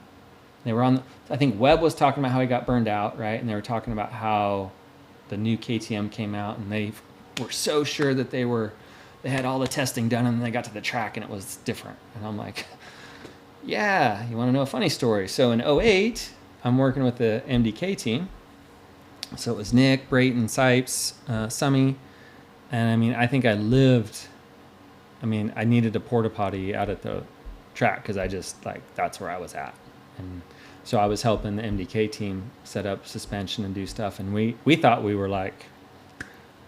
thought we did the work and we were on a good way, right? And I don't think we got a whole shot that year, and just didn't pan out, right? But you do the 5 races and then it goes east, right? And so all the brass stops going to all the tracks, and what does everyone start doing? They start jumping back and forth, right? So Tedesco comes down. I think it was Tedesco. And he rides our track, and he literally rides like a straightaway and is hops off his bike and is shaking at something, something's not right, rides another lap, and it's goes up to his track. So then Brayton and Sipes follow him up there, and 10 minutes later they come back and they're our bikes don't work. I'm like, what do you mean they don't work? So that's what you're talking about, tracks developing for a certain chassis setup. And back at the time, right, we were running the PDS, which had a whole list of things that it just was really difficult to get it to do without doing a lot of stuff all the time. But at the same time, there wasn't enough bikes making bumps. So prior to 06, I went back to GNCC to watch a GNCC race, and it was 80% orange bikes. And I'm having guys tell me that there's no way a Yamaha YZ250 can work in the woods. And I'm like, I've ridden that bike. I'm pretty sure it can work in the woods. I couldn't understand what they were saying. But when you take a step back and go, the bumps there's 1,700 bikes here this weekend, and 1,300 of them are orange PDS bikes making bumps. Gotcha. Guess what starts to not be able to work consistently? Not that it doesn't work, it's just the bumps are wrong. You can't get them to. So then take it to simple, you'll get this, right? If we go and prep the Paul Levette track super deep and we put 80 pros on it, the 80 top pros, and we put them on there for 4 hours, what does the track look like? A mess, right? Reprep the track the exact same way and put 80 vets, same amount of time. What does the track look like? A lot different. And then ask them to ride the pros to come ride the vet track. Yeah. They'll be like, oh my gosh, my teeth are going to come out of my jaw. Right? Yeah, that's a good point. I didn't think about that. And so just from an extreme standpoint, right, that's how I kind of started looking at it. So I guess I just have this theory on racing. You need to be kind of in this racing circle. And if you might be at the top edge of the circle, right? And you might be by far the best contraption working. But if the next race is over here, you're so far away and you're going to be pulling your hair out. And then, right, just that snowball of... So I actually don't think you have to be amazing. You have to be in the circle. So is that limiting from an engineering standpoint? You're well, I think this could be cool, but if we've got to stay inside of this circle with how we operate, because that's where everyone else is. I think that's the guessing game, right? So every year someone comes out, right, with something, and you want to everyone's trying to elevate it. But if you go too far, you're gonna struggle, right? Even if the theory is sound. Yeah. So that same year in 08, we come into outdoors, and WP wants us to run a track shock, right? In the early track shock days, and I'm like, okay, here we go. Have to go through the thing. We're at Milestone, and there's it's pro practice day before the national that week, right? So everyone's there, and there's a super little double. They land, there's a big braking bump, and there's a rut right after it, right? So everyone lands, bike kicks, go into the rut. And I watch our guys land, bike kicks, because we switch out shocks, and they go out there, and I'm literally walking over there, and I watch Brayton land, bike doesn't kick, dude, goes straight through the turn, right? Okay, missed the turn, that's weird. Sipes comes over, bike doesn't kick, straight through the turn. Why? Because everyone else's bike would kick, and because we know how to adapt to the bikes, we would just turn the bike over and land on the rut and go. Bike doesn't kick. Changes everything. Can't change direction. In theory, the bike was the best. Like, that system worked super good right there, except they couldn't ride the track because that's not how the track was developing. That's what I'm saying. So you have to be careful of, like, how far you're trying to shift what's happening. Interesting. And you can tell the difference even from track development from 2-stroke days to 4-stroke days, right? Yeah. And that'll happen again if electric happens. Yeah. Interesting stuff. Yeah. And it's, I guess the thing about this is when I was in the middle of it, it was really hard to see. And when you step out of it, you're like, like, why didn't I think of that when I was, like, doing it? I would have saved myself a lot of gray hair. Yeah. Too close to it. Too close. Yeah. All right. Let's take a quick break. We'll come back. This is your Troy Lee Designs timeout. We got lots left to talk about here. You left the industry, went to work medical devices for a medical device company, and then the creation of Stacyc. So stay tuned. We'll be right back with more Ryan Ragland. There's a new product on the market that's going to help you with your riding and racing, and it's Elevate Action Sports. If you've not yet gone and checked it out at elevateactionsports.com, it's a collective of riding coaches, the likes of which has never been put together. Grant Langston, Ryan Hughes, Jeff Emick, Johnny Campbell, and myself, David Pingree, bringing all of our years of experience in professional racing to one place with professionally produced videos and all kinds of supporting staff to help you with your mental side of racing, your physical side, your bike setup, your bike maintenance. We cover it all. Get to Elevate Action Sports right now and join the community.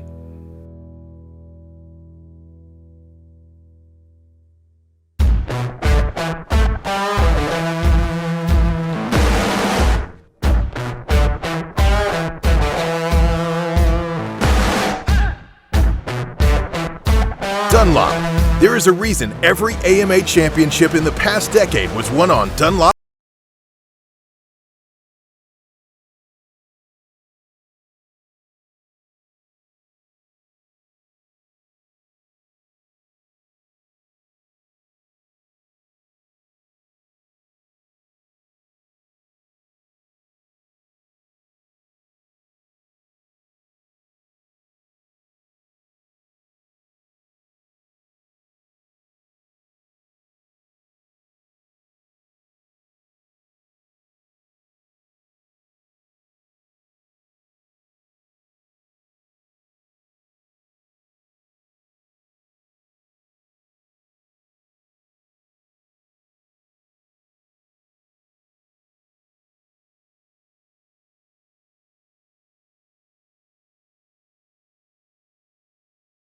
Innovation and American craftsmanship make Seat Concepts the world-leading manufacturer of power sports seats.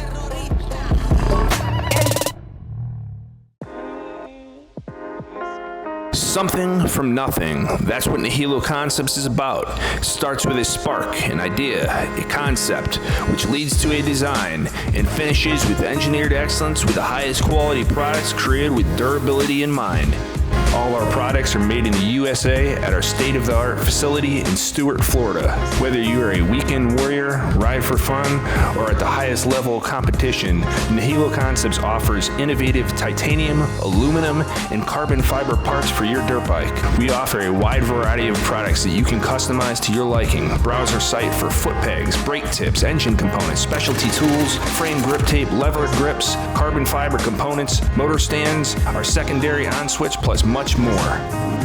Head to nihiloconcepts.com and see for yourself why factory teams like Red Bull KTM, Rockstar Husqvarna, Troy Lee Designs Gas, Orange Brigade, Club MX, KLM Gas, and some of the fastest riders in the world choose Nihilo Concepts.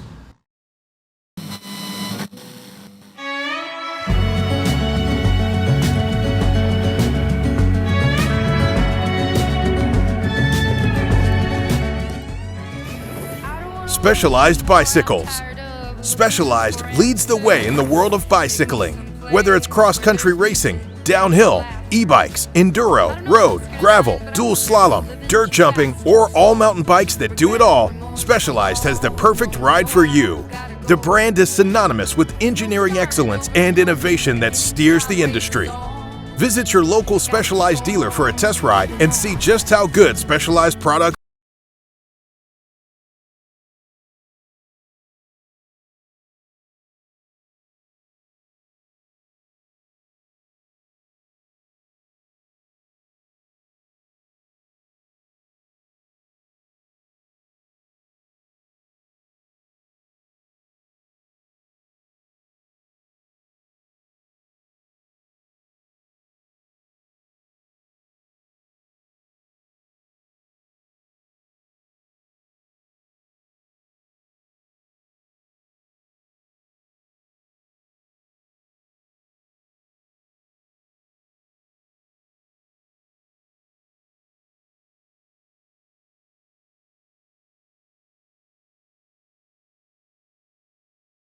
in Orlando.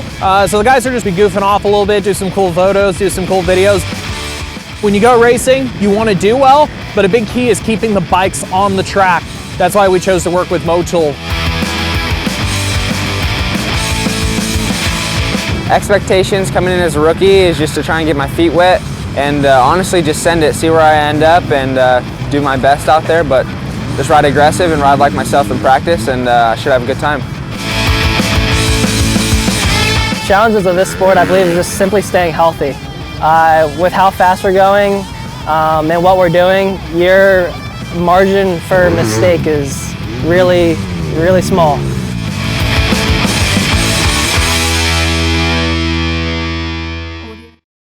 Stacyc. If you have little rippers, then you have had to have seen Stacyc bikes by now. We have created bike and experiences that allow kids to develop sooner and empower them to find their own ride. From learning to ride to sharpening skills, the Stacyc promise is accelerated growth. Whatever path your family chooses, it's going to be the ride of your life. Stacyc Stability Cycles.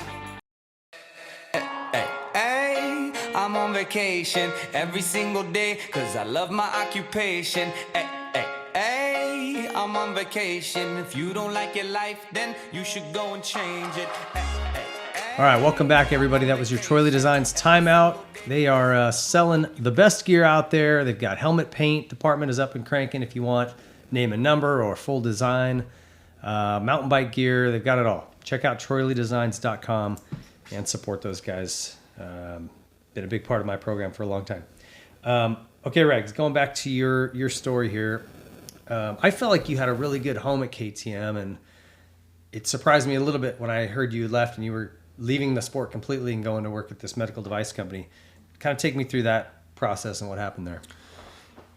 Yeah, I mean, KTM was, honestly, it's probably a dream job, right? I got to work. I literally built the job with the guys in Austria, and I was poking bears the whole time. That's literally all I did was like, well, tell me I can't do it. Funny story, 2010 KTM 450. Okay. Right? Yeah. Not the best bike. Yeah. But there was a statement made by someone that's like, yeah, we'll never win a shootout with that. Right? And it was literally like a personal dig of like, fine. So I think I lived at Glen Helen for 6 months. Just all I wanted to do was make that thing work for Glen Helen. That's it. Like, I'm going to pick one track. And we ended up winning the MXA shootout. And straight up, like, as much as, it pained me that magazines were that influential, like, we sold bikes that year, which was kind of crazy. But, like, they were good to me. So we had a good run. John Eric was president at that time, and I was kind of butting heads with him, probably over some really small stuff. I was pretty immature. I think they wanted me to like probably grow up a little bit and probably take on more responsibilities, but be in the office more, and I didn't take that so well. So I ended up leaving, and I went to work for Phil Burke and Eric Johnson at a company called Rev1 Engineering. We ended up setting up a place over across from the L&M building here in Murrieta, and just worked there doing medical devices. No experience with medical devices, but a problem solver is kind of what I was, and that's where I ended up realizing that my brain is always firing and can't do a few things without thinking. So did you like that? Did you like it there? Did you miss the sport? I mean, what? So working in the industry, I left. I was kind of pissed at John Eric. So I blamed it on John Eric, but John Eric wasn't. He was the reason I left at the time, but he wasn't the reason I left. The reason I left was dare you try to make me grow up? Yeah, basically that's what it was, right? And so just to add to that, so I go to work there, and all of a sudden I go and buy they actually bought me a 2011 CRF. They're like, what bike do you want? I'm like, well, I just want to buy the lightest one, right? So I bought a 2011 CRF 450. Okay. And had fun riding that. But for the first time in a really long time, like I truly enjoyed going riding, because there was like, I don't know, there was no work tied to it. Yeah, it wasn't work related. It wasn't work, right? It was super enjoyable. So when you're in the industry, like for me, it became less passionate, right? Like it turned into more of a battle and stress instead of like this release. And now I would go ride on the weekends and be like, this is awesome. I love this, right? And so we're like a year, and that was like 2011, I think. So 2012, Brandy and I, we were able to like afford like a nicer house. Like we were making a much better salary at doing medical devices, and we bought a house, a new build in Harveston. And so this is coming into, and I chuckle every time I tell this story. We're coming into Christmas. Our move-in date's the 23rd. So moving into a new house on December 23rd is like, there's some stress happening, and we get in there, and I'm all stressed out, and we get through Christmas. We have, the in-laws come up, and they're in the new house, and I'm freaking out because it's a brand new house, and I've never had a house this nice, right? So I'm a total mess. But the next morning I walk out, and I'm drinking my coffee, and there's just crap everywhere in the garage, right? Like, it's just it's awful, right? And I'm like, okay, got this out. I'm gonna go to Home Depot. So I'm making the list in my head, right? And we used this guy that KTM used to move us. So like first time I've ever had a mover even, right? Like I'm growing up, right? Like I didn't have 8 friends come over to help me move. Like we had a mover come move us. Well, I looked down the street, and in one of the new houses, someone else is moving in using this guy. And I'm like, oh, he got another job. That's cool, right? So I get in my truck, and I go to Home Depot, and I have to drive around the thing. So out of my garage, we're at the end of the cul-de-sac. I can see down, right? And so I see this truck. And so I leave, and we go down. And I'm turning there's like one entrance into our thing, and I turn out of it, and there's this white Chevy truck, and it's got 2 KTMs in the back, 2 small KTMs. I'm like, oh, cool. There's a motor, someone who rides moto in our place. And I go to Home Depot, and I run into John Hines. So me and John Hines, we worked at KTM forever together, so we're super tight. And he's talking, and we're talking about how the kids are driving us nuts because they're home, right? Just all the things. And I talked to him for like a half hour, right? And then I get my stuff, and I go home. And I have to drive around the truck because it's in the thing, but the white truck that I passed on the way out is in the driveway of the house it's moving into, right? And I'm like, oh, cool. But I drive by it, and I can't really see because it's in front of the house. And I go and park my truck, and I go to open the door, and I step out, and I'm like, my back is facing them, right? And I'm like, you gotta be kidding me. And I turn around and I look. It's a Paradise Chevy truck. So KTM has had this thing with Paradise Chevy forever.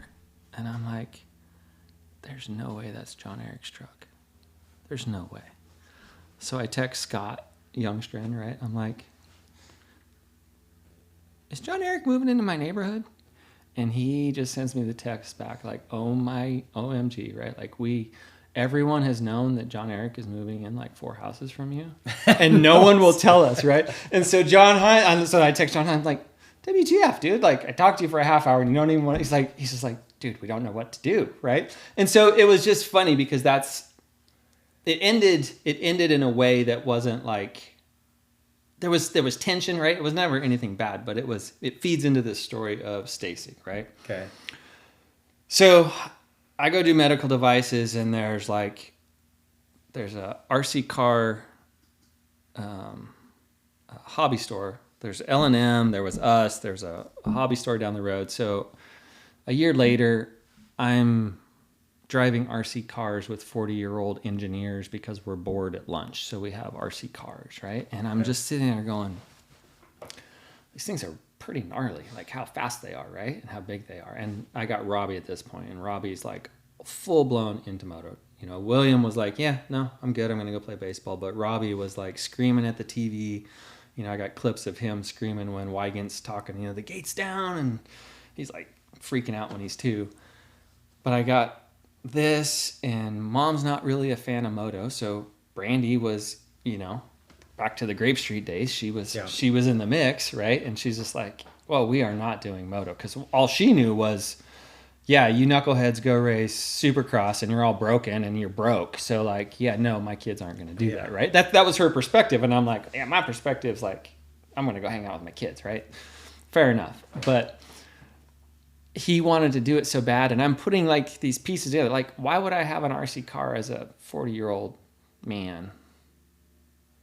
Like, there's just so many of these like weird little things. So I'm like, oh, I think that can do this. So I'm having this thing with Robbie, and I'm trying to figure out, I'm watching Deegan post stuff about his kid, and I'm like, I think he's doing it right? Like, I never was like a huge fan of Deegan at the time, because it was kind of our era, like right in there after.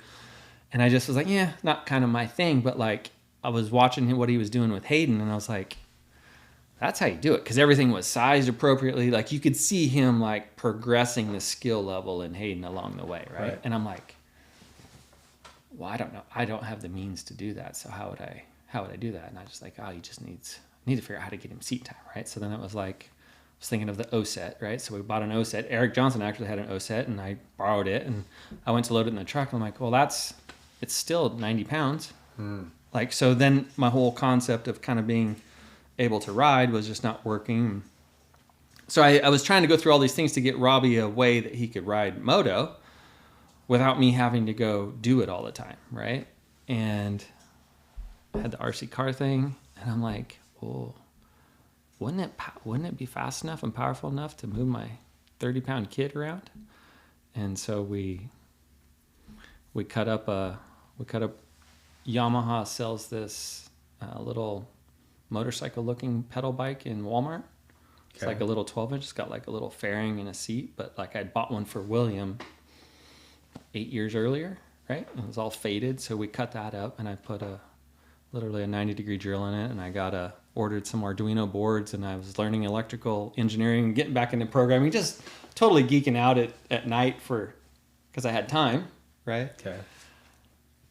Put it together, and next thing I know, my kid's got his like first motorcycle, and his eyeballs are like this big, and I'm just like, holy crap, it worked, right? Like, I remember calling Brandy in the office at Rev, probably like 10 o'clock at night. It's like, I had a little video where I'm revving it. I'm like, I got it to work, because I was more flabbergasted that I figured out how to do some programming after 10 years. And so then it was kind of a sequence of like, I just did it for my kid, and I'd built up the prototyping shop at Rev 1. And so we built a better one, right? And then we had him running around the neighborhood. Well, John Eric's 4 houses down. And John Eric, we weren't like oh, I'm not going to talk to you, right? We were cordial. The kids were actually playing together. So Kai is like our 5th kid at this point, right? Like he's spent time with us in Texas and like we're pretty close. But at the time, right, it was just like we were cordial, right? Yeah. And we ended up kind of getting enough together that we're going to Phil and Eric funded the development, and they funded like a container, right? So we were going to sell a container. And in 2016, we had a container come in and we sold it. And then we're sitting around going like, well, now what, right? And, Phil and Eric were medical device guys, and I had been with KTM through their growth, right? Like, you talked about meeting Sell in Fessler. I'm like, yeah, I had to pick the rats off the ceiling because they would leave marks in it, right? Like that's where I started, So yeah, I've seen that company go from nothing to like a juggernaut at this time, right? So this is 2012, 2013, 2014 probably is when this is all initially happening. Okay. And in 15, or as we come into 16, we kind of organize things. In 2017, we're just like, well, where are we going to sell this widget, right? So, and I'm like, that doesn't seem right. That doesn't seem right. Like I didn't know how to put it into words, but I'm like, that's just not what this is, right? Like there was something missing. I think I remember this was probably around that window. You called me and went, hey, how do you think I should market this? Or what should I, how do I sell it? Yeah. And I could tell you had something cool, even though I didn't really understand all of it at the time. And I'm like, I don't know. I don't really know, man. Like I'd never done that. Yeah. I wasn't the guy. And I think I recommended call Little D. Call those guys. They've done a really good job with marketing. Yeah. So I called Little D. So Little D came on and he was he started our Instagram back in, I think it was August or July of 2016, and was building that up. And this was before all the algorithms kicked in. I mean, it was like I would post stuff on Robbie's account and I would see like you'd literally watch it go like, oh, that one went, and he would repost it and it would go like, Phoom. Yeah. It's like, okay. And then every 10 days we had something that was like just chugging, right? And it was like, holy cow, this is like, there's something here. But we get through that sale of that container, which was a whole. Where were you selling those? Like, who'd you sell those just to? Online. Oh, just online. Yeah. So, that's all we knew. That's all we knew we could do. We had a website, right? We had some social media. We come out of selling a container somehow. The container shows up 2 or 3 days before Christmas. Like, so Brandy delivered. We shipped everything we could when it came in, and then we drove around San Diego County delivering everything else. Oh yeah, hand delivered on Christmas Eve. Oh my god! Because I was so stressed because like, I mean we had just gotten a little bit of financial freedom with that new job, but I knew how much like I didn't think people were going to spend $600 on a bike for their 3-year-old. Right. Right. Like I wasn't sure of it because I'm like, I don't know if I could do it. Like that was my legitimate question. So we were freaking out trying to make sure people got their stuff because like families for sure, this might've been like the big gift. Right. And so you were Santa Claus. We were Santa Claus. Right. So the Langdons, and so Tim and his kids are all part of our story going forward, but Brandy hand delivered that bike down to him in San Diego, and we didn't know at the time, but he's been super positive experience for us just as a business owner. So we do that, but we're like circling on where are we going to do this? How are we going to sell this? And I'm like, I think it was March. And I'm just like, I think what happened, what triggered it was someone told me that John Eric had left KTM. And so he left KTM in December of 2016. So like in March, I'm like, he left. I'm like, you're pretty funny. Like he's got a really funny sense of humor, right? Because it like instantly hit me of like, I knew what I had to do. Cause I'm like, I know a guy who can do this. Yeah. Right. And so I walked down there, John Eric and I chuckle about it, but I'm like, I walked down with a case of beer. I'm like, yeah, what's up, dude? Like, why'd you leave? It's like, after you get done telling me why you left, I need your help. Like plain and simple, right? Like, I don't know how to do this, and I know you do.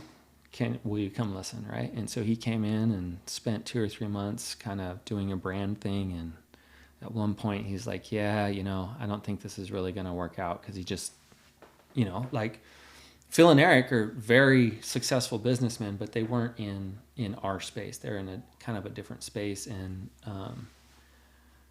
he came into that room where I wasn't prepared to have a personality with those guys.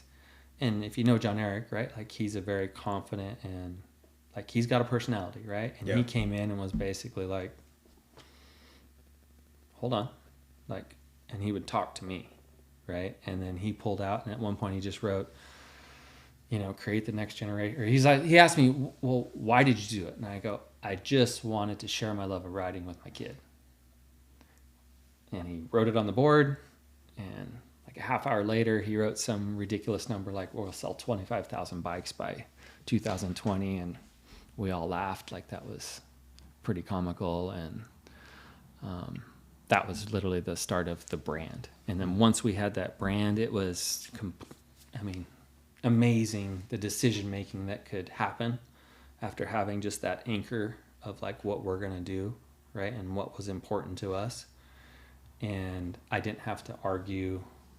I didn't have to argue the decisions about what we needed to do because there was like a plate. And so for me, he's one of the single most important aspects of the whole Stacyc story, right? But going back to, we butted heads, right? Like, but he's been, you know, he's a personality that, for sure, Stacyc isn't here without his ability to come in and see things from, you know, an outside perspective and just look at what's going on. And that's where, you know, I think that's what I always laugh, you know, when you leave it, you can see it. When you're in the middle of it, it's like you're just walking around in the dark. That's smart. I mean, having seen that now with KTM, now you're standing here in the fog of building this company to find someone who's outside of it and go, hey, what do you see? How do you see this? Four blocks down or 4 houses down, like literally. So this is where I go back to, like, I've been blessed in such a unique way, right? There's no way I go out and figure out how to get a throttle because I saw a little RC car and a little thought went through my head of like, well, if I put Robbie on it, would it still go fast? Literally, that's what I thought. I'm like, if he sat on it, it'd probably rip. It's probably way too fast, right? But to just go through that whole piece. So there's the location of where we're at. He removed me out of motorsports, which gave me your mind time to think, right? And time to have these things. If I was at KTM, this doesn't happen. Yeah. Right? If I don't go to Rev 1 and be in a space, it's not that I didn't enjoy it. It just wasn't I wasn't passionate about building those devices, right? Like, I enjoyed the work. I truly did enjoy the work. It didn't consume my mind like motorcycles does, right? Yeah. What was, that whole process, like you've mentioned, you fly over to Taiwan or you fly internationally for manufacturing stuff. Was that hard for you or different for you? Had you done some of that at KTM? Like, that just seems to me, like when I hear guys, like I'm working with another brand right now and they're developing a product and he's like, yeah, I'm going to Malaysia. I'm meeting with this guy. And I'm just like, I just can't even get my head around flying to Malaysia, meeting with some guy. Like, it just seems so abstract to me. So can you imagine that your partner went to college with a guy who has been in the bicycle industry since the 80s, and he's working in Korea for Nike at the time. So we make a phone call, and so we go from January of 2016, we do an agreement with a guy by the name of Mooney Gaba, who now works for Stacyc full time, and he would go over to Taiwan to see his old bicycle friends and set us up with bicycle supplier and everything. I'd never been there. How in the world does that even happen? Right? So I have a guy who is super well connected in Taiwan. Like, I have some of the best vendors, right? Like, the relationships are amazing. So, right, I went over with him. We're having dinners and we're doing business. I mean, it's a different way of doing business, right? You need a handshake and here we are. How are we going to do this? And truly enjoy that our vendors over there. They've been still got pretty much the same ones since the beginning, which they took a risk, right? Like no one had seen anything like this before, right? And you know, everyone freaks out about the kid liability and all this different stuff, and even being at the medical. So you know, I got this question. It's like, well, how'd you do the insurance? I'm like, well, how'd you do this? I'm like, well, we're designing a new device. You know what we do when we put new devices in people? How do you do that? So that's literally how we approached our first, we did risk analysis just like we were doing something to put in a human, right? Like we went through, these are all the bad things that can happen, this is what it is, and this is what we're going to feel comfortable with, and that's what we're going to go say is okay, right? Is that expensive for you guys, liability insurance? It's really not much different than anything else. You know, to be frank, that was one of the sub reasons for selling to a larger company, because I didn't know. It scared the living bejesus out of me. Yeah. Of like, well, what can happen? Because we could be here and it could be gone tomorrow because I don't know. So that was, you know, I will say, having size at that point with people who that's all they do is manage that type of stuff is I couldn't have answered that question until we walked through it, and then it's like, oh, really? Yeah. Okay. Was there a point anywhere in the development of it where you were like, this isn't going to work, or you came close to walking away? So during the negotiations with Harley, so I guess I'll try and speed through it, right? So John Eric, we come and do the brand. We go to AIM in 2017. Is John Eric a part of it then? Is he, or he just had an advisor? he had we vested him a small amount of shares when we sold the company. He's not part of it now. I technically, I don't own it either. I work for Livewire, and they own the company. But right, like John Eric's helped me with, you know, personal stuff, just mentally how to look at different things. So, you know, I have a ton of respect for him and what he's doing. And, you know, I'm curious to see what he does at Troy Lee, right? And then we were plugging Troy Lee at the start of this section, you know, so I'm curious to see what he does. He's the new GM over there at Troy Lee Design. So yeah. There's been a lot of changes over there in ownership and things, and so I was really nervous about all of that. I mean, I look at Troy Lee Designs as kind of family, Yeah. and so you see them get sold off, and it just makes you nervous. And so when he came in, I at least went, okay, that's good. Yeah, you know, I know him. I know he's successful. He's been a part of so many things, and he's right. Like, you know, I don't know if he'd want me to say this, but I truly believe he wants to have an impact in the two-wheel space, and whatever it means, right? Like everything he's done over the course of our existence, like I would go to bat for that guy. Yeah, he's been huge asset for me personally. And I wouldn't even say that we're like, you know, like, oh, we're gonna go bro out type thing, but like he's just looks at stuff in a way that I don't see a lot of times, right? And just has a really clear perspective. And we don't always agree on everything, but I think that's one of his most valuable pieces, right? Like, yeah, you can disagree and he can still go make a decision that he believes, right? Like he'll believe in what he's going to do. He'll believe in it for sure. Yeah.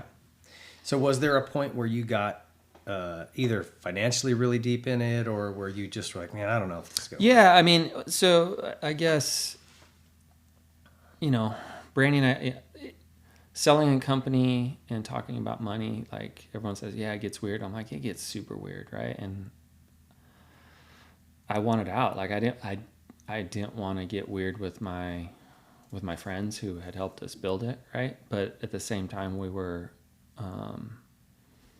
they weren't going to be able to fund the kind of growth that we needed to. I was very worried about all knockoffs coming and all this stuff, you know, because you do provisional patents and you get patents, but then you have to go fight them. And if you don't have the funds to go fight them, then it really patent's worthless. It's only as good as what you're willing to go fight for, right? And so there was just a lot of pieces, and we were growing, like the snowball was churning, and it was like super interesting.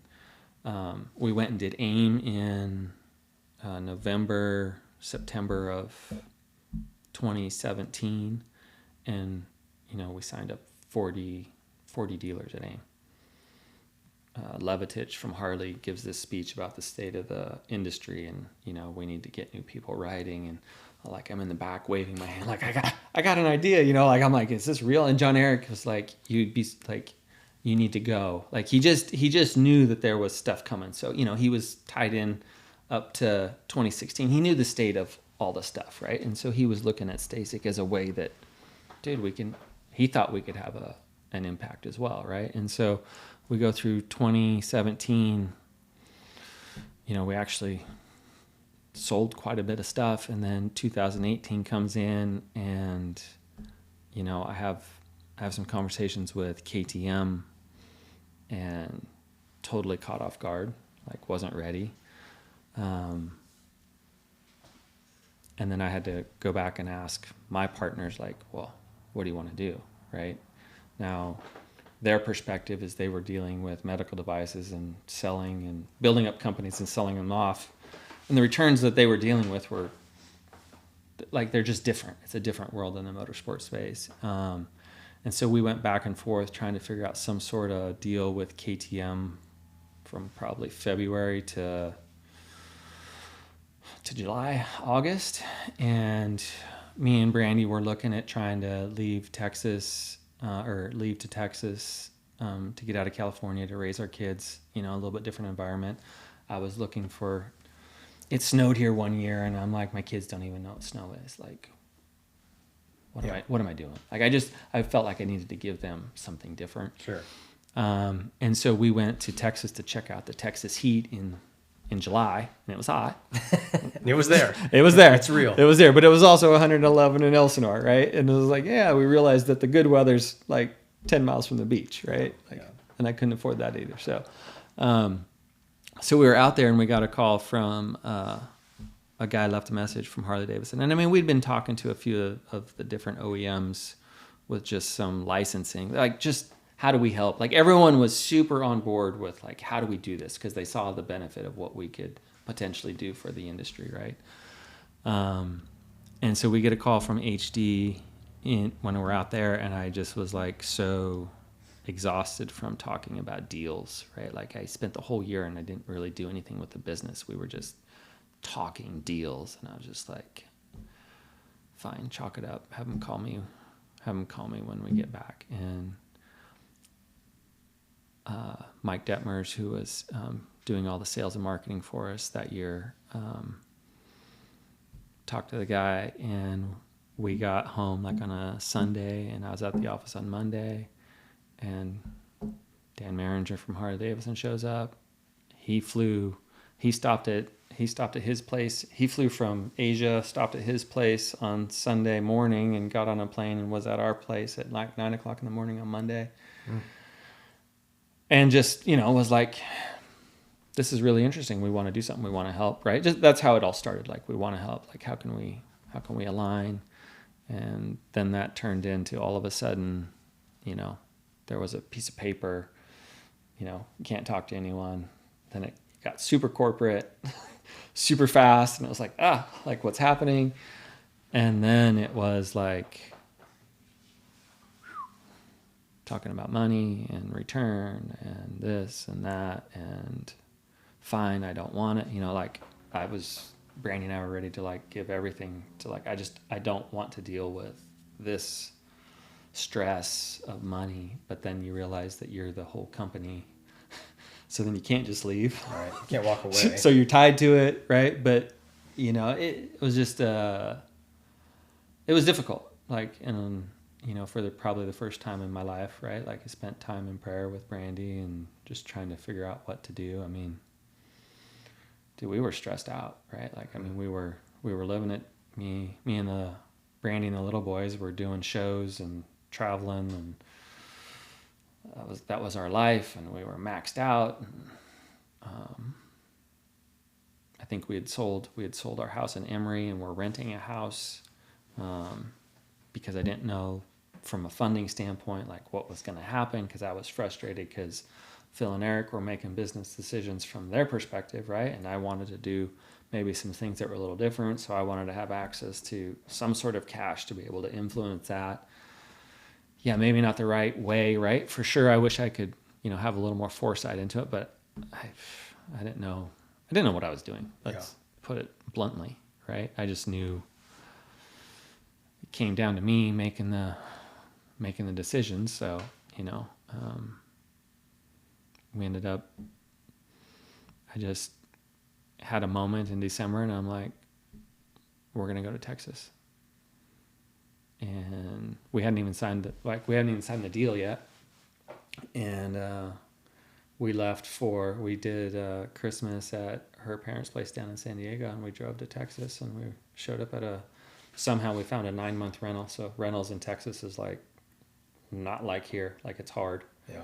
And we found a short-term 9-month rental in Texas, and I think I burned a little triangle from my bedroom to the kitchen to my office for the next 3 months, sitting on calls for 15 or 16 lawyers, scared out of my mind of like, I'm so over my head. Yeah, you've fallen into the intellectual deep end here, the business deep end. But it's actually so funny because I thought, right, like I knew my business, I knew where everything was because I did it, right? But like how to organize it, and there's part of it that is still going on, like even today, right? Like explaining my business to people who are running huge corporations. They're like, it can't be that. It really comes down to it can't be that simple. I'm like, it's that simple. Right? Like, do you have a good attorney? Like, to me, the scary part of that would be all the legalese and the things they're sending in. You're like, dude, this is Chinese to me. Yeah. I need someone to make sure I'm not getting hosed. So people can have whatever opinion they want of Harley Davidson. They have done every single thing they said they were going to do. Yeah, they set me up to win. Yeah. They set the company up to win. Like the amount of money that they go crush it. What do you need? Right? Like, I mean, that was the conversation coming into the signing of all the things, and they did it. And there was I remember talking about this a while back, and there was some concern because Harley's division, the division that they put Stacyc under was the Livewire, right? So that didn't happen till later on. So Okay. that didn't happen till a year ago. But you were concerned about that because that wasn't being received as well as maybe they hadn't. And you're like, man, I don't want to be under this branch. Well, I felt like I had just started to figure out how to function in the Harley Davidson world, right? Which is a thing, right? Like I made the joke to you earlier about, we're the coffee budget for a company. So for them to have to deal, there's decisions made at the top, and the decision's made, this is what's going to happen. But then you have to actually work with the people who are basically put into boxes of how they function, and we didn't fit into the box. So then you'd go ask the person who's in the box to work for you, and they're like, that sounds really risky to me. Yeah. I don't really want to help you. Not that they didn't want to help, but it was just putting people in awkward situations. So then it would have to bubble up, and I'd have to go talk to the CEO about some sort of thing, and then it would all get sorted out, and we'd go back and build up a spaghetti bowl, and then literally that started to be the process, right? Yeah. Not the best process, but that it makes sense to me being able to kind of look at it, and that's why it's really hard for small businesses to merge with giant corporations, because there's some good things to it, and there's some stuff that's really tough. Yeah. Were you surprised by the success of it or not really? Like, maybe you believed in it, but to see it actually happen, the numbers just coming in, you're like, whoa. Seems like a really cool right. I mean, experience. It's an overnight story or overnight success, Ping, but I've been doing it for 10 years. Yeah, they all are. Right? Yeah.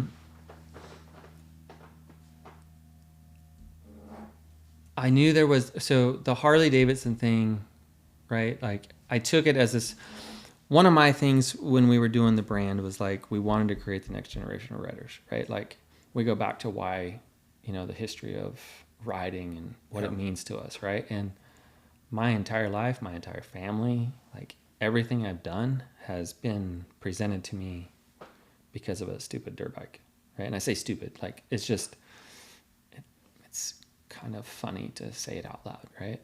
But how do I give back? And at the time, you know, everyone will forget a little bit, but at the time the industry was in a really bad state. Like things were not good. People were struggling to sell stuff and, you know, changing things. COVID happens and, you know, I get the like, oh, well, you're successful because of COVID. I'm like, honestly, you know how many sales I missed because I didn't have inventory? Mm-hmm. So I don't know how much I would have sold if I would have had it. That's the crazy part. Right. Because I mean, my sales are like container in, no container, another container. Like, I mean, it's like a heartbeat on the graph. There's no rolling thing. It was pretty crazy. So yes, there's that. Now we're dealing with post-COVID, which is a whole other thing. And I talked to the people in, you know, running races in Texas, and, you know, I kind of challenge some of them every now and then. I'm like, well, what have you done different since pre-COVID? Because we're going to get back to the same crap, right? And sometimes the response is, yeah, we're not doing anything different, right? So it was in such a bad state, which was where Stacyc came in at the, you know, beginning. We had all this traction, and I'm looking at it, it's like we still got the same thing. So my goal when we made the deal with Harley, my personal thing was like, I'm going to swing for the fences. Like how can I make this into something way bigger than I ever could imagined, right? And this is, you know, Brandy and I talked about this yesterday, but like goals, I'm actually not a goal setter. Because for me, it's like, well, what if I reach the goal? Then what? What do I do? I don't know. Like, if you set a goal to win one championship, what would you do? Right? I'm like, no, go be the best. The rest will follow. And it was kind of like the success of it. I don't know. Let's go swing for the fences. And if we stay true to if we make the decisions based on what we want to do and what we're trying to do, the money's going to come. And if it comes to this extent or this extent, like he's going to dictate that for us. Right? Is it mind-boggling to me to go look at it and go, well, this is my story. If I write my story on paper, like there's no way I could have written that. Like it's so twisty, turny, and one little decision over here, like knife blades, right? It's not like, oh, I could have walked over, like I had this thing. It's like, no, if I step over here, this doesn't happen. If I take a step that way, this doesn't happen, right? Yeah. And so the success is, I don't know, I think it's all relative. Like I work in the company every day, so like honestly, it's really nice to go look at like the feel good stories, which is what we do 99% of the time, right? To see the experiences that we've been able to create for families. Yeah. Right? Oh yeah. And that's why we continue to do it. Yeah, that's amazing. Well, what advice would you give to somebody starting a business in this sport? In this sport? Try and have your friends just pay for your stuff. No. But yes. It's just I don't think it's really any different than any other sport, but you have to be fully in it. And, you know, you'll get with all these success trainers or coaches or whatever they call them, and they always talk about being committed, but like it's a commitment level on the sense of like you have to feel it. Back to that, like I'm going to play sports and I want to be the best. By being the best, these things will just happen, right? Yeah. But the effort and energy and focus that you put into it, it's going to get so hard that you want to quit multiple times, right? The reason most stuff doesn't make it, the single reason. They give up. They give up. I mean, stuff can go, it's business. Stuff can go sideways, super gnarly one way or the other. You might have to restart. Yeah. But right? If you give up, for sure it's over.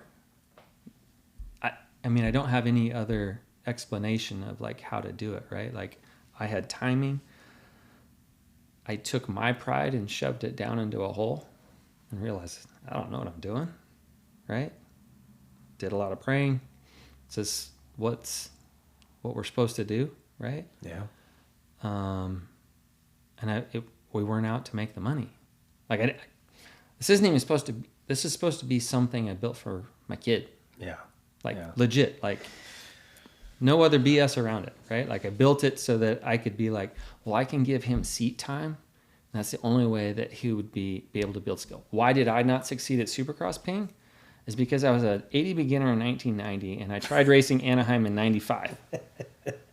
Right? Like I do not have the skill set or race experience to be in that position. Yeah. Now, I'm a pretty competitive guy, and what did I do? I rode above my skill set and I put myself in a position to get hurt. I mean, that's so my only thing, if Robbie was going to be into this, he needs more skill than he needs anything else. Like, how do I build his skill? Yeah. I don't care how fast he gets. I want him to be skillful. And I kind of created my own monster with him because he's very cautious. And I'm like, dude, you gotta let it go a little bit. And he's like, no. I'm like, oh, why are you telling him to do that? Like, yeah. You know, it will come. Yeah. Like it will come. And if it doesn't, awesome. It's kind of almost like you hear that expression, don't focus on the destination, like focus on the journey. Yeah. People who like to walk will walk a lot farther than someone who's just walking to reach a certain number of mileage, right? Yeah. What about somebody building a media company, asking for a friend here? Yeah. Maybe we can talk off camera on that one. I do think we are in a crazy time with the AI stuff coming. And I think there's going to be a lot of opportunity to be efficient with stuff, right? But I don't think that the creative side of it's going to go away. I think we have to learn how to use that, because I think everything's going to accelerate. So what used to take, I think a lot of our stuff's going to become automated, and we have to figure out how to be on the front end of that. Or you're just going to be slow, right? And so you're always going to, I feel like if we're slow to adapt into certain things that are coming down the pipeline, you're just going to be late to the show all the time. Yeah, that's scary. Yeah. I had a buddy of mine go, hey, look at this girl on Instagram. See this girl in like a little bikini outfit. And I'm like, yeah, she's hot. I'm like, he goes, it's fake. Look. Yeah. And I'm like, no, it's not. It was an AI. Yeah. I'm like, dude, this is getting creepy. Yeah, so the world's going to change. But if you take, right, so the internet has all of its flaws as well, right? But you got to, it's like social media, right? You only see the most extreme of the best, and you only see the most extreme of the worst. Everything in life in between doesn't make it on the show, but that's where life is, right? I think AI, with the ability to automate a lot of these different things and the repetitive tasks, I think that's where, if you just maximize the benefits of it, right? It's coming. Like, we're going to have to deal with whatever evil or not evil is coming out of this thing. It's going to be here. But it's kind of like, imagine saying that I'm not going to ever deal with the internet when it came out, right? Like, what could you do right now? Like, you would be stuck, right? I don't have the answer to it. It's one of the things I'm a little bit concerned about, right? Of how to do it. And, you know, with Della and the coffee company that her and Brandy kind of have, just trying to get her to explore, like, stay up on that so that we can try and figure out how to just automate tasks, right? Because all the stuff we're being fed right now, a lot of it's being automated. And how are you going to keep up with that type of volume of work when someone else has AI dialed? Yeah. Well, you can't. No. So let me ask you this. What is your opinion on electric bikes, full-size bikes? This Varg came out, completely spun my head around about what I thought about electric. Mm-hmm. Have you ridden one? No, not yet. So I have a ton of theories and stuff going through my head, you know. So, well, let me tell you this. Yeah. Let me throw two things at you because I want your opinion on that. I never liked the electric thing as far as our whole sport and all vehicles going electric, because I'm like, it's such a bunch of nonsense to me. Except it's coming. It's not better for the environment. That's what they're pushing, and that isn't it. And that's what makes me angry. Just be honest. Yeah. You're invested in electric stuff, and so you want to make money, and this is where you're pushing everyone. Whatever. Here's my point. I heard from a very, very high level person in a Japanese organization, I'm going to keep this super vague, who said, we're not even worried about electric. We're focused on hydrogen. And I've seen things where like Kawasaki was testing a hydrogen car at this 24-hour event, and like they're working hard on that. A lot of them are. So I'm just like, okay, well, will it go electric first? Then what's going to happen? What do you think is going to happen? Because I don't think with current battery life, what it is, lithium being as rare as it is, either something will have to change in battery technology or, you know, like you can't do dual sporting. You can't do Harleys or, you know, guys that go touring. Like it doesn't work electric. Yeah. So why does it work for Stacyc? Because we don't have a range problem. Right. Right.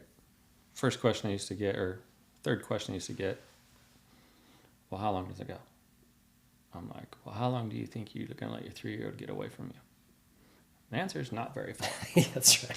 Right. And so it's a perspective of what you do. A little bit like even the commuter bikes, right? Everyone thinks that it has to go like 200 miles. When you read the data, it really doesn't have to go over 100, right? Like, but you tell someone that and they're going to be like, no. I never built Stacyc. There was not one iota of like, I'm going to go be green and this is why I do it. I do it because it's a performance benefit. I've driven a Tesla, and I would, if I was going to go buy a car, I'd probably go buy a Tesla because it's the fastest thing I've ever been in. Yeah. Plain and simple. I'm like, that performance is pretty rad. Now, charging is a whole nother, I can't own one where I live in Texas because, I'd have anxiety about charging it every time I drove somewhere. So it doesn't work. So that's what blew me away about the Varg is that the performance side. Yeah. The recharge time, I'm like, I wouldn't do it because something has to improve. I can't sit and wait this long, but the performance side blew my mind. So anyway. Well, yeah. And so this is out there. This is just out in the, like, I don't understand the push from the electric side from the standpoint of like the entirety of the system being like, oh, this is saving the planet. Like I don't buy into that, right? But I'm probably in the minority at this point. But if you take a look at what is the only problem with the electric systems today? Well, it's the battery. Okay. Yeah. Is there a second one? Is there a second issue? I mean, it all revolves around the battery. It's recharge time. It's how long does that battery last? What's the replacement cost on the battery? So what the root cause is the battery technology is not good enough, right? Yeah. And I always go back to this kind of on the cars, right? But like we've had nuclear power forever, since the 60s, right? And they power crazy ships that are super fast. The only thing that's wrong is the power plant. So I don't have any idea on like what the system would be, but if you were to replace the battery with X component that produced electricity, you have every system in place, and the technology push to build all these drive components with electric motors seems to me, right? Like, and this is just thinking weird, but I'm like, there has to be some other reason. I have no idea why, but I'm not a nuclear guy, but I know they're not that big. They've been in ships forever. How much would it take to make 1,000 horsepower with a nuclear thing, or X thing, or Y thing? I feel like something's going to come down, whether it's some big step in battery technology, which I feel is less likely, but I think there's going to be some sort of energy generation piece that all of a sudden battery comes out, thing goes in and we're up and going. I don't know. Interesting. I think the electric racing thing, I would look at it similar to 2-stroke versus 4-stroke. Everyone's gonna compare, do whatever until, right? You remember going through 2 to 4-stroke, right? Everyone compared it to Jeremy's 250 2-stroke. Well, if it doesn't work like that, then it sucks, right? I mean, what were we trying to do? Just get rid of all the engine, no engine brake, no engine brake, no engine brake. So let's make a 4-stroke engine work not optimal because we want it to work like a 2-stroke. And then when everyone decided, how fast can we go around the track with the 4-stroke? And you spent 3 years going around the track really fast with the 4-stroke. And then you look back and you're like, 4-stroke doesn't work anything like a 2-stroke. But no one will ride a 4-stroke or a 2-stroke because it's not as good. Now, implement rules, incorrect rules and all that stuff. But like today, would you actually go race a 250 2-stroke against a 250? I wouldn't even race it against 250 4-stroke. A good 250 4-stroke, you'd be more consistent lap times, just as fast. Easier to ride. Yeah, you're probably right. But it's only because people stopped comparing it to a 250 2-stroke and just said, go around the track as fast as possible. Yeah. So now here we are today. Okay, pick Eli Tomac's 450. What are they going to do? They're going, well, can that bike work like that? Nope. They're going to try. Yeah. But they're going to make an electric power plant work like a 450. And I'm like, well, why don't you just focus on going around the track as fast as possible? Because that's what's going to happen. Yeah. Right? Yeah. So whatever power plants come, it will be when the industry decides, when the racing decides to go as fast around the track as possible with this type of thing, that will be when the step is made. When you sit and try and compare things, right? You get, because people don't change. People have a really hard time changing. Here's the problem, and I'm not a big fan of, creating all these rules, but it happened with the 4-strokes and they messed it up. Bad. I think everyone can agree they got that wrong. Why are 40-year-olds jumping Loracco's leap in the vet class? They should not be. And so if you don't put some implementation on that electric, I'm telling you, I rode that bike at 80 horsepower and it's unbelievable, unmanageable. Most people will get themselves hurt so bad. Yeah. So you have to dial it. There has to be limitations. Yeah. But part of that. But then someone has to come and go, okay, this is the rule, and that doesn't feel good to anybody, right? No, but I mean, at what point do we say, hey guys, we're I don't know what happened with the AMA making rules and how far off that got, but like the industry should look back at themselves and go like, yeah, we screwed up. Yeah. They do. I think that they do. Yeah. It's just so fast, right? And so it's easier to make it slower. Yeah. Put the cap on it. Well, and go racing, but no one will. So this is where it gets into the racing, right? No one wants to like cap this thing. Well, okay, maybe if you guys want to go kill off half the field by round 3, then knock yourselves out. Otherwise, put a cap in it because we can make way too much. Yeah. Like it's not an issue. 450, you can make more horsepower on the 450 than you can handle. Yeah. Oh yeah. Now they don't do it because the guys are like, I don't want to kill myself. I can't ride it. Yeah. But for sure, you shouldn't be offering it to like the public of like, hey, Johnny, and it is. Go try this right now. Johnny Chicken Lips can buy an 80 horsepower electric motorcycle. Mind blowing to me. Yeah, it's a lot. So it's a lot. Last question. We asked this of everybody. How do you want to be remembered in the sport? I guess you and Stacyc, I really don't care. I hope Stacyc has a place where it like changed a bunch of people's lives and gave experiences that they wouldn't have had. Right? Like, dude, I've won. I'm on my second life. Yeah. Right. Literally. Yeah. Yeah. Me personally, like I won. Yeah. I won a while ago. Yeah. I do.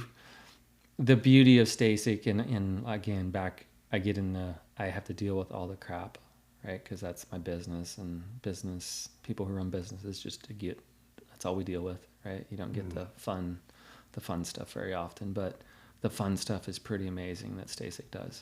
right? Like we have some, Yeah. I mean, to watch, like I have a few videos that came out early on, but there's a video of this kid and the guy's got a GoPro on his helmet and the kid's just going across a flat field, right? And he doesn't stop laughing. The entire, like, I mean, it's like longer than a football field, and he turns around and his buddy shows up and they just start like, like, you know, and I'm like, there you go. And you just see the parents like with their hands up, like, come back, Yeah. you know, and you can't, I'm sure it's a vehicle that you can't duplicate the experiences that our product delivers to families. No. Right? Like it's crazy. There's a video, I'm sure you've seen it, of some little kid. He's little. And he's in, it looks like a basement, and it's all concrete floors. Oh yeah, and he comes the sliding in, drift kid, like drifts around this corner. And I'm just going, dude. So what if I had that when I was a kid? Like, think of but that's what we do. You exactly said it. Yeah. If I was a kid, yeah. right? If I had that when I was a kid, and every motorcycle lover who has that or sees it instantly goes into all these things because it's like they did. I think the key is they did it before you thought they could do it, right? And then you instantly go, but this next one's even cooler, right? This next step that you make is even cooler, and it's at such a low level, right? And I just that is what we do. Yeah. Right? Like we connect mom, dad, kid. Like yeah. Well, we talked about at the beginning, at the onset of the show, just that experience of riding and racing and doing it with your family and sharing that love. And it's like, there's nothing, I mean, we say there's nothing like it, maybe there's things that can come close, but man, it's special. Yeah, what are they? Cause I'd like to go do those. Cause apparently I'm running into issues with my riding. And I grew up, as a snow skier. You did too. Yeah. Like for me, that's the closest thing. Yeah. Because, like I said, I get that one-on-one time with my girls on the chairlift up. There's no phones. There's no distractions. We can talk, and then we're doing something we all love coming down, right? And I can watch them, and help them with technique and how to, roll the ski onto an edge. And I'm watching them figure that out, and I'm going, "Ooh, look at that! She got it." This is like the equivalent, or better, I guess, because maybe it's just because we love two wheels, but to share that with a kid that's like 2 or 3, how old are they on this thing? Well, I have to say 3. Oh, 3, of course, 3. But I would say legally. Right. So the common number, and this is the crazy part. So I used to think Robbie was like by far the most skilled kid in the world. Yeah. But what I didn't realize was happening, right, was he was just the first one that we got to see do it, right? And so, like, I love the kid sliding across the flat thing. But you know what Robbie used to do in the warehouse? Same. The same exact stuff. And it's just like, he was so early, and I feel bad, but I'm like, he was just average. So what we do, it's so repeatable. That's the other key to what our thing was. And I would say that's probably a key to what people should do when they start their business is be repeatable, right? What about when be you consistent. watch like Tony Caroli's kid? Have you seen him on his little one? And it's like, I got the hugest smile going, man, this world champion legend, look at his kid he can't be more than 3, right? He's little. Yeah. Yeah. And he's just out there doing it in his big, gigantic helmet. Just stoked for you. Congrats on. Thanks. Honestly, I think it's one of the most profound products for our sport since the Weisinger. Yeah. And you're bringing new riders to the sport at a younger age in a much safer way, right? Like throttle stops and all the stuff you guys have, the controls. And they're so close to the ground. That's the part that everyone forgets. Like, you're literally a foot off the ground. Yeah, I know. It's great. It's just so pumped, man. And you've supported the show, and I'm just so proud. Everyone we have on here, like, I got these companies 100%, and like I would say, you guys are just stoked on what you're doing. So yeah, well, thanks for having me on. Like, it feels a little bit weird, but I'm sure in your position it does. But you got a cool story, man. You've been through a lot of stuff, and like I said, I'm just so stoked on what you're doing. Yeah. So thanks, appreciate it. Appreciate you taking the time. Stay tuned. We'll be back to wrap up our show. I wanna be bad with you, girl, like we're robbing a bank. I wanna be mad at the world, like it took you away. Don't wanna be mad at myself for my stupid mistakes. All right, that's our show, folks. Thanks so much for tuning in. We appreciate it. Appreciate Ryan for taking the time to come in. And, you know, as I mentioned, what an incredible product. Stacyc has certainly been the most prolific product to come to market in terms of getting new riders involved in the sport, and happened in such an organic way with his son. I mean, it's just such a cool story, and he's an incredible guy, and really stoked to call him a friend. And I just want to say a big thank you to all of our sponsors, the partners that have supported us through this year in 2023. This is our last show. And we will be moving into our new studio. So the next time you see us, it's going to have a different look, kind of a relaunch of the brand. And I'm super excited for what's to come here for the Whiskey Throttle show. And just stoked that you guys have been along for this ride 5 years now. And we got some great things planned for the future. So thanks so much for always supporting us. Stay tuned for a lot more good stuff coming. Happy New Year. We'll see you. The Whiskey Throttle Show is brought to you by Yamaha. Join the Blue Crew today and take advantage of all that Yamaha has to offer, including amateur racing trackside support, awesome Yamaha contingency, Jason Rain's demos and instructional classes, and frankly, the most high-performing motorcycles available on the market today. Whether you're looking for a 4-stroke, a 2-stroke, a side-by-side, a quad, a boat, a generator, Yamaha prides themselves on absolute top-level quality and reliability. Rev your heart with Yamaha and join the Blue Crew today. Method Race Wheels, bringing you the lightest, strongest, fastest wheels in off-road for your truck, van, sprinter, UTV, or SUV. They've been dominating the Baja 500 and 1000 and every major off-road event around the world for years with high quality and performance. They also look amazing. They come in a bunch of different styles and colors for your rig, so check them out. You can get 20% off a set of wheels using our code Whiskey Throttle. No capitals, no spaces. 20% off using our code. Check them out. Troy Lee Designs is the leader in off-road motocross apparel and style. So whether you're looking for a cool new paint job for your helmet, maybe your name and number on your helmet lettered on, you're looking for new gear, you're looking for mountain bike gear, off-road gear, they've got the brand new Scout line and GP and SE models. Troy Lee Designs has it all. They've been leading this industry for decades, and they're going to continue to do it. Check out TroyLeeDesigns.com. SKDA is a moto graphics and seat covers company with several offices based around the globe. For too long, bikes and graphics have all looked the same. They just start to blend together. SKDA is working to change that. With super clean and unique design work, a bike with SKDA graphics stands out in a crowd and adds a touch of art to the world of moto. Hey, we need that. SKDA prides itself on providing premium customer service both before and after the sale is made. Visit SKDA online to view the current product range and get in touch with their team to get your bike refreshed. I want to just make a mention here that these guys, not only is their design way outside the box, very, very cool, they'll work with you on custom things. The products are incredible. Okay, they'll speak for themselves. But what's really awesome, and you'll notice this the minute you order one of these, man, they give you an email saying, hey, the product's been shipped. Hey, the product is here. It landed in this spot. Hey, it's coming today. Hey, your product's been delivered. They're just so good about staying in touch with you and letting you know where it's at. Customer service is 100%, and that's just something that's rare these days. Check out SKDA. Here at the Whiskey Throttle Show, we're all about supporting brands that support our sport. And there's one tire company that has never walked away from the sport of motocross and supercross, and it's Dunlop. When times got tough and the economy took a crash, Dunlop stepped up and stayed with our sport to support it and the athletes and individuals that love it. Their MX-53 line and MX-33 lines absolutely dominate this sport. Every national championship at the pro level has been won in the last decade, and nearly every single amateur national championship at Loretta Lynn's has been won on a Dunlop. So if you're looking for high performance, you're looking for amazing quality, and you're looking to support a brand that never turns its back on our sport, there's only one choice for you, and it's Dunlop. Pro Circuit is the leader in aftermarket performance and quality. Whether you're looking for a little more horsepower out of your engine, some quality hard parts to improve the way your bike feels and looks, better handling through suspension or linkage arms, Pro Circuit is where you need to stop. It's your one-stop shop. You can go in there and get everything you need to make your motorcycle go from average to exceptional. Pro Circuit's got enough number one plates on their wall to side an entire home, and there's a reason for that. They're very, very good at what they do. The highest quality products with one goal in mind, and that's winning. Check out ProCircuit.com. Nihilo Concepts is leading the way in aftermarket hard parts. With their secondary on-switch device, something that was much needed in this sport, they've been innovating and bringing new products to market.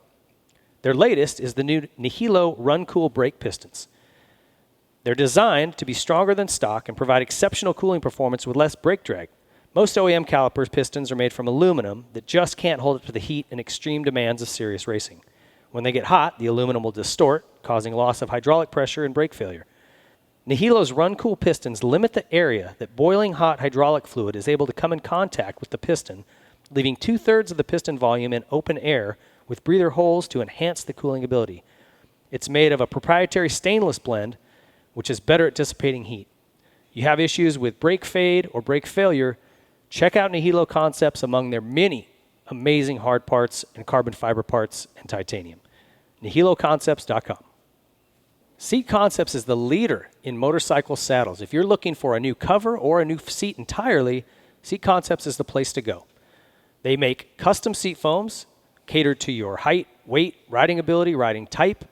They also have waterproof covers and foams that will not break down if you ride in a lot of inclement weather. And they pride themselves on being much more comfortable than OEM or any other aftermarket company. If you're looking for a new seat or a new cover, Seat Concepts, there's nothing better. Need to replace something on your bike that's worn out? Look no further than Pro-X. These guys aim to make everything OEM quality or better at an affordable price. And they've also got some new products coming. So right now, chains, sprockets, anything inside the engine internally, air filters. If it wears out, Pro-X makes it, and they make it at a quality level that's OEM or better. And they've got some new things coming that are awesome. A complete engine rebuild kits for the Polaris RZR 800s. Need to replace something on your bike that's worn out? Look no further than Pro-X. These guys aim to make everything OEM quality or better at an affordable price. And they've also got some new products coming. So right now, chains, sprockets, anything inside the engine internally, air filters. If it wears out, Pro-X makes it, and they make it at a quality level that's OEM or better. And they've got some new things coming that are awesome. A complete engine rebuild kits for the... If you've got a little Grom that's looking to get started in the motorcycle world, the best way to get them going is on a Stacyc bike. They've got multiple sizes, so from your very young Groms to those who are a little more grown up, you can start them safely. They've got controls that allow you to control the speed so he can't get going too quick. They can touch the ground. There's not a lot of noise to distract them. It's the perfect way to get your child involved in motorcycling at a very young age. And if you've got a kid who's already out ripping, there's series popping up all over. For those of you in Southern California, go to www.ameminicross.com and join their local series. If you're outside of this state, contact your local track and ask them about starting a Stacyc class at your local track. Get over to Stacyc.com and check out all they've got going on. Motul USA, we lean hard on these lubricants to keep us on the track and on the trail. And Motul has proven their quality over and over, most recently with their Dakar win with Ricky Brabeck. They're sponsoring Supercross teams. They're diving into our sport again full throttle, and we're stoked to have them on board. Amazing products, top to bottom. Motul USA, go check them out. And finally, last but not least, Specialized Bicycles. If you are in the market to start pedaling, this is where you want to start. They've got great entry-level bikes all the way up to the Cadillac, the new Levo e-bike, anything in between, man. It doesn't matter what kind of riding you're doing. Go check out and start with Specialized. Don't waste your time on something that's going to break. The derailler's not going to shift after a couple months. Get something quality. These guys make it. Specialized leads that industry. Thanks for watching and listening to the Whiskey Throttle Show. Be sure to like and subscribe to get notified when new shows go up. And be sure to follow us on Instagram and TikTok. And visit whiskeythrottlemedia.com for additional content.